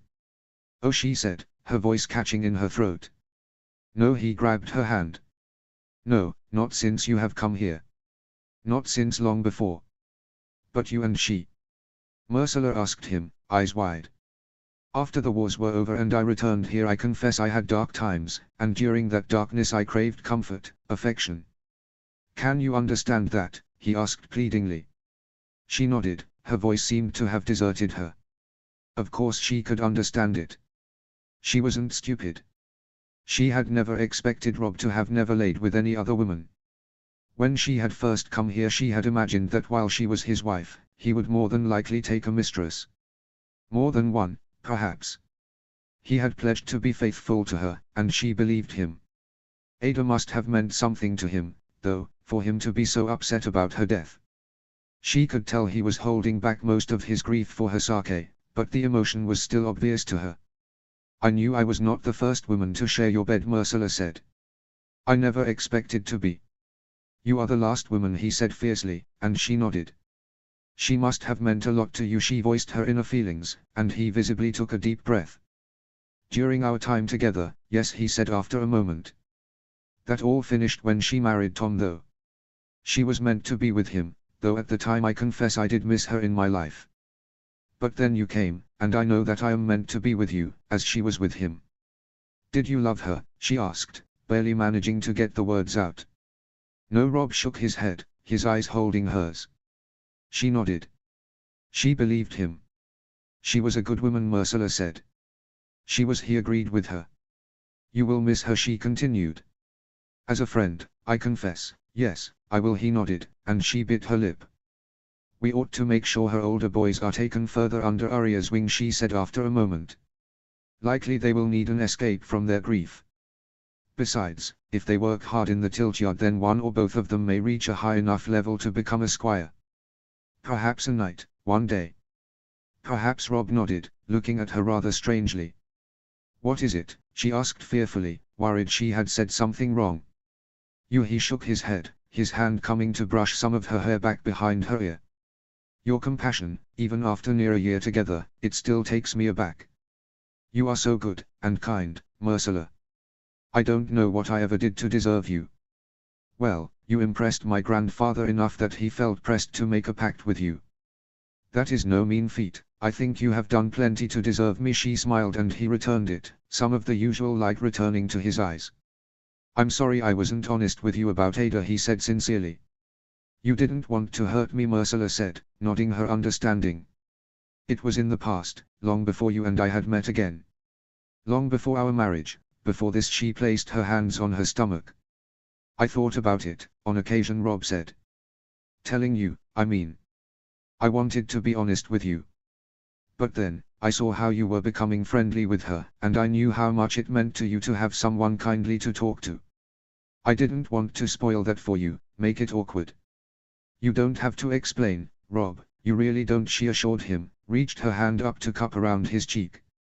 He turned his head and pressed a kiss to her palm at the action, and she smiled. It already felt as though she had her husband back. The distance between them that she had felt so clearly over the past week had closed up. He was with her again, truly with her. It was almost enough to make her laugh, though the shock over Ada's passing prevented her from doing so. Rob leaned closer and pressed his lips to her forehead for a lingering moment before he folded her into his arms and held her as close as possible. She let out a breath, leaning her head against his chest and breathing him in. It was a blissful moment and she wanted to savor it for as long as possible. Apparently the baby had other ideas, as it was only a moment before she felt a sharp pain in her stomach and had to pull away from her husband's embrace. What is it? Rob asked as she massaged her stomach. I'm not sure, she said in a pained manner, as another twinge panged in her stomach. The baby, he asked. She could do nothing but nod, the realization slowly dawning on her. All day she had assumed that the baby was just more lively than usual, that the pains she was feeling were because her little prince or princess was running out of room. Now she thought back though, were they not just duller, lesser pains? Now they were heightened, almost painful enough for her to want to cry out. Certainly painful enough for her to grip Rob's hand hard. Ursula, he was sounding urgent now, and she forced herself to speak. I think, ouch, she cut off as another pain came. Rob, I think it's coming. Oh, gods, his eyes were wide, and he looked around, as though expecting help to suddenly appear out of nowhere. It didn't. They were completely alone here in the September, there were not even guards at the doors. Ursula had been glad of the isolation earlier, wanting time alone with her husband. Now though she was cursing herself for not allowing him to take her back to the keep. Come on, let me help you up, Rob said gently, his calm voice not quite masking the panic beneath. Ursula allowed him to wrap his strong arms around her, trying to get her legs to cooperate with what her mind wanted to do. She wanted to get back to the keep. She wanted to be in her own bed, surrounded by people who could help her. Her body didn't seem to want to cooperate though, and her knees seemed to buckle after only a few steps. Perhaps I could carry you, Rob said, though he sounded worried. She knew he would be apprehensive about carrying her across the snow and ice. What if he stumbled and dropped her? What if he fell and she landed awkwardly? It could hurt them. Worse, it could hurt the baby. She shook her head, trying to force her feet to take some more steps. She managed 3, and then she felt the warm water trickling from between her thighs, soaking part of her dress and her stockings. Without thinking about propriety or modesty, she grasped her skirts and pulled them up. The water was tinged with blood, and for a moment her stomach lurched in horror. Rob gasped, and she knew that he too must have seen it. It's normal, she told herself, and him. It's normal, she repeated, remembering the maester's words. Are you sure? Rob demanded. Yes, she managed in a soothing tone before the biggest pain yet rushed through her. This time she couldn't help but moan out in pain, almost bending double as Rob did his best to keep her supported. Rob, I don't think I can get to the keep, she moaned. No, he agreed in a resigned manner, and she managed to peek up at him. He looked pale and distracted, his teeth worrying at his bottom lip. Rob, she said. I've never done this before, and I doubt you have any more experience than I do. You need to go and get the maester, and your mother. I can't leave you here on your own, he looked scandalized. What if something happens, she demanded. We need the maester. I know, he almost hissed, his head turning between her and the door of the September. Just, set me down, she gasped out. I'll be all right for a moment, it won't take you long to find someone. Just be careful on the, ice. I will, he promised her, already pulling off his cloak and laying it down on the floor next to one of the benches. Ursula shifted until she was stood on the cloak and he helped her kneel down. She knelt on the cloak, her arms coming to rest on the bench. When another pain came, she moaned out again and rested her head against her arms, rocking back and forth. The action was vaguely soothing. Ursula, Rob started. Just go. Rob, please, she managed to get out through gritted teeth. A few minutes is all, he returned, and she could hear his hurried footsteps retreating away from her. Within seconds she was left with only the sound of her own deep breathing. Despite being alone and in labor, she felt strangely calm. Even with the pain rolling its way through her on an almost constant basis, she was not panicked. Now that the moment was here, she finally came to the realization that she could do this. I can do this, she whispered to herself. I can. I can do this. I can. It was near burning agony in the next moment, a cry of surprised pain leaving her as everything seemed to intensify. It was like fire between her legs, the overwhelming urge to push coming over her. Her next cry was strangled as she lifted her head and looked desperately towards the doors. They remained firmly closed and her stomach contracted again, the need to push now too great to ignore. Oh gods, I can't do this, she shook her head desperately. Oh, gods, she moaned, giving in and pushing down hard with everything she had, her hands gripping so hard against the bench that she could feel the wood splintering under her fingernails. Tears were coming from her eyes now as the pain intensified even more. She could feel it. There was more than pain between her legs now, she could feel the baby. Before that realization could overwhelm her, she felt the urge to push again, and she did as her body was demanding. It was all she could do in the absence of the Maester or anyone else. Oh, gods! Where were they? She had little time to think as she pushed down hard again, screaming through gritted teeth. She could definitely feel it now, the baby was coming from her. The head may even be born. She knew she should check, feel with her hands, but she couldn't bring herself to do it. Looking down, she could see the blood on the grey of Rob's cloak. Would it be ruined? She almost laughed at the absurd thought, but then the pain swiftly took over again. Obeying her body, she pushed again as the doors of the September banged open. She didn't even have the strength to look up and see who had come as she continued to push, her teeth mashed so hard together that she was adding more pain to her ordeal. The doors banged shut again, and footsteps approached. Her head swam. Ursula, it was Rob, and he sounded utterly dazed. It's coming, she panted. It's coming now, you need to catch it, Rob. Before he could even half stutter a reply, she was pushing again. Somewhere she was aware that he had knelt down at her side. She felt his hands shift her skirts up and about her waist. Oh, gods, he sounded almost faint. Is it coming? She demanded hysterically when she could push no more. Yes, Rob sounded stunned. By the gods, he is almost here. He? Ursula asked him in a dazed manner. He, Rob confirmed, and she turned her head to see his eyes as wide as plates. Catch him, she said as the urge to push returned.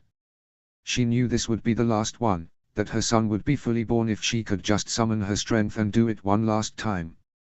Rob moved closer, she felt his hands brushing against her damp thighs as she pushed for the final time. She felt the baby come free from her and looked down. He was slimy, coated in blood, his red face scrunched up in confusion and upset. His tiny little mouth opened and closed a few times as his tiny fists clenched. In the next moment he let out an almighty wail that echoed around the vast stone September, and he kicked and wriggled in Rob's hands. Give him to me, Ursula managed to gasp out, shifting carefully back and reaching down to take the baby from Rob. He shifted back as she cradled the impossibly small creature in her arms, pulling him up against her chest. Her lips pressed to his head despite the blood still coating him. She was shaking with emotion and disbelief. This was not how she had expected her baby to come into the world, but he was here. He was here and he was squalling and perfect. Somehow she managed to look up at Rob. He looked stunned, but as she met his eyes he seemed to spring into action. Hurriedly he unfastened his doublet before pulling it off and kneeling at her side. Ever so gently he moved so he could wrap his doublet around the uncovered baby. They'll be here soon, he murmured. The Maester and my mother, doubtless they will bring something for him. Something proper. Never mind that, Ursula laughed shakily. You have a son. We, Rob returned, a huge spreading across his own face. We have a son, he corrected her, his hand coming to gently cradle the back of the baby's head. Thank you. I cannot quite believe it, he continued, pressing his lips against her clammy forehead. We have a son. Chapter 34, XXX, brand new. Notes. I can only apologize, my only excuse is real life. Seriously, thank you all for the kudos and kind words in my absence. I hope not to leave it so long again. X. Happy smiley. Chapter text. Rob. He still couldn't quite believe it. As he pulled his lips from Ursula's forehead, his head was still swimming with the memory of his son being born right into his hands. They had been shaking so badly, but as soon as they had caught the tiny, messy, perfect baby they had steadied at once. He was in Ursula's arms now, cradled against her chest and grumbling softly. She looked up from gently hushing him and met Rob's eyes, the most magnificent smile spreading across her face. He could do nothing but respond to her, trying to conjure up the right words. None came, but it didn't matter because the doors of the September opened at that moment, and he looked towards them. His mother visibly paled at the sight that greeted her, her steps quickening as she came towards them. The maester looked less concerned, a smile spreading across his face as he too made his way over. Oh, gods, are you all right? His mother asked in a strangled voice, almost barging him out of the way as she knelt down next to Ursula. Fine, his wife responded. He didn't want to wait. His mother's eyes lit up. Oh, I am so pleased for you both. Mother, shouldn't the maester? Rob placed his hand on her shoulder. Oh, yes. Yes, of course. Let me get out of the way. She sounded more flustered than he had ever heard her. He couldn't help but grin as he rose up to his feet and offered his mother his hand so she could rise to her own. They embraced tightly for a moment, Rob peering over his mother's shoulder so he could watch the maester looking over the baby. From his bag he took clamps and a sharp knife, and Rob couldn't help the turn in his stomach, though he knew it was only to cut the cord. I am so proud of you, his mother whispered in his ear, and he closed his eyes tight against the emotion rising up in him. Thank you, he returned quietly, and she squeezed him tighter for a moment before releasing him. The Queen and the Prince can be returned to the keep, Your Grace, the maester spoke up then. They appear in perfect health, though I will be better placed to attend on them there. Yes, of course, Rob said, stepping past his mother to aid Ursula. Their son was now bundled in a swathe of thick blankets, cradled back against her chest. Rob helped steady her as she rose up to her feet, her grip on the baby tight. He wrapped his arm securely around her shoulders and steered her towards the door of the September. Hopefully the courtyard would not be too busy. He had been rather looking forward to announcing the birth of his and Ursula's child at a grand feast. He did not want the gossip seeing and spreading the word before he had the opportunity. Still, he smiled, they would not know whether the baby was a boy or a girl. He would still have the privilege of telling the people of Winterfell they had a prince. His mother moved to Ursula's other side, and the maester fell in behind them as they left the September, moving slowly down the steps. Rob's eyes darted between Ursula and the courtyard, not seeing many people milling around. It seemed that those who were nearby were focused elsewhere. Ursula's eyes, he could see, were all for the baby in her arms. There was such a wondrous look on her face as she gazed down at their son. Rob knew in that moment that her fears about being a bad mother were all unfounded. She would be a wonderful mother, just as he had always known in her heart. He only hoped that she would feel it in her own heart now as well. There were a few servants in the entrance hall when they made their way in, and Rob shot his mother a significant glance. Obviously she understood his silent message, calling the girls to her at once as Rob supported Ursula up the stairs. He could hear his mother's kindly but firm tone, and he hoped the servants would heed her warning to keep quiet about what they had seen. Somehow he doubted they would be able to risk spreading the gossip, but he hoped it would not reach too far before the feast tonight. He had hoped to have Ursula present at his side when he announced the birth of their child, but it would be impossible now. Here we are, he murmured to her as they reached their chamber doors, opening them wide for her to pass through. She thanked him in a slightly distracted manner and he couldn't help but grin as he saw her eyes still fixed on the baby. If I could see the prince, my queen, the maester asked gently as Rob closed the door behind him. What? Ursula looked up in a dazed manner, and Rob chuckled. Yes, yes, of course. She seemed to come to her senses, carefully offering their son out to the maester. He took him gently and moved to lay him on the bed, and Rob watched as he stretched out his hands gently, and then his feet. The maester then bent closer to look at his eyes, a satisfied smile on his face as the baby smacked his little fist against his nose. A healthy Stark, to be sure, the maester declared. He will need cleaning up, but doubtless your lady mother has already thought of that. I am sure you would also be glad of a nice, warm bath, my queen. Yes, Ursula said, though she was still looking anxiously towards the baby. I assure you, he is perfectly well, the maester soothed. We will have him all cleaned and swaddled up by the time to have finished bathing. Thank you. Ursula sounded calmer now. Rob wrapped his arm around her shoulders at that, pressing a firm kiss to her temple as a knock sounded at the door. The maester went to answer it as Rob steered Ursula to the bed. He settled her down and then gently raised his son up into his arms for the second time. There were still flakes of blood on him, but the maester had done a good job of cleaning him up with what little time he had had. He gazed at him for a long moment before looking up to see who had come. It was his mother, and she smiled widely at him as a procession of servants carrying steaming vats of water moved behind her.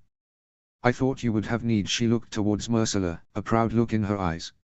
Thank you, Lady Stark, Ursula said gratefully. Clearly the idea of a bath had grown on her. Come, I will help you, his mother said, and she hesitated slightly before rising up. We'll be fine, Rob assured her. I am sure the maester is more than capable of assisting me. Yes, I have bathed my fair share of newborn babes, the maester chuckled. Very well, Ursula said, sounding assured as she allowed his mother to guide her back behind the screen where the tub was being filled. Another servant then brought a small tub into the room, setting it down in front of the fireplace before curtsying quickly and leaving the room before Rob could even thank her. He could only assume that his mother had warned them not to linger once their job was done. Still, he was grateful and would thank them later. Now, though, he had his son for himself for a little while, and he was determined to savor the moment. Do you need my assistance, Your Grace? The maester asked gently. You're sure he's all right? Rob returned. As sure as I possibly can be, he answered. Then, no, thank you. Rob smiled at him. No, the maester agreed. I didn't think so. Congratulations, Your Grace.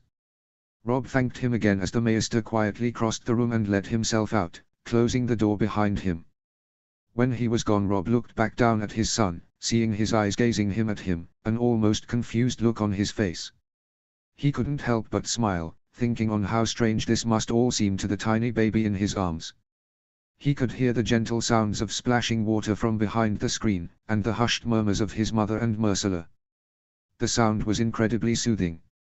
It made it all real for him, the fact that he had a healthy son in his arms, and a healthy wife only a few feet from him. Later he would hold her close and savor the fact that he still had her, that she had survived. Right now though, he would savor his son, and get him cleaned up and presentable for his mother. Come then, he murmured, rising up and moving towards the fireplace. There were towels and blankets laid on the chair next to the tub, as well as the blanket that Ursula had spent so long sewing in anticipation of their baby. Rob would make sure to wrap him in that when he was all cleaned up. Carefully he unwound the blankets his son had been wrapped in and set them aside before waggled his hands in the water to make sure it wasn't too hot. It appeared to be lukewarm to him, and so he knew it would be safe for the baby, therefore he carefully lowered him into the water, keeping one of his arms around him to support his head. At first his son seemed surprised, a little gasp and cry leaving him before he settled, his legs kicking slightly as Rob used his other hand to gently run a cloth across him to cleanse him. He couldn't help but smile down on the marvelous little creature, still amazed that he and Ursula had made him together. He drank in all of his features, smiling as he saw himself in them. The little hair on his head was the same auburn. His mouth seemed similar, though Rob thought his nose seemed daintier, more Ursula than him. He smiled. It would be nice to see some of both of them in him as he grew. A knock on the door pulled him from his thoughts, and he hurriedly scooped the baby out of the tub and wrapped him in a towel as he rose up from the floor. When he opened the door, he found himself face to face with the matron and her army of nurses. In that moment he fully appreciated Ursula's apprehension at having so many of them. He felt entirely intimidated even though no one had yet spoken. "Congratulations, Your Grace," the matron curtsied and the nurses followed her lead. "Thank you," he said. Come in." "Thank you, Your Grace," the matron said, bustling in as soon as he stood aside. "There is much to do, much to do." He could only stare as two of the nurses began stripping down the bed, and another moved to discard of the tub that Rob had just bathed his son in. The matron seemed to appraise the room before she moved forward and stood in front of Rob expectantly, her eyes flickering to the baby. "Best he's swaddled," she said, and Rob had little choice but to hand him over. "Where is the Queen?" "Bathing," Rob replied, feeling more than a little bewildered.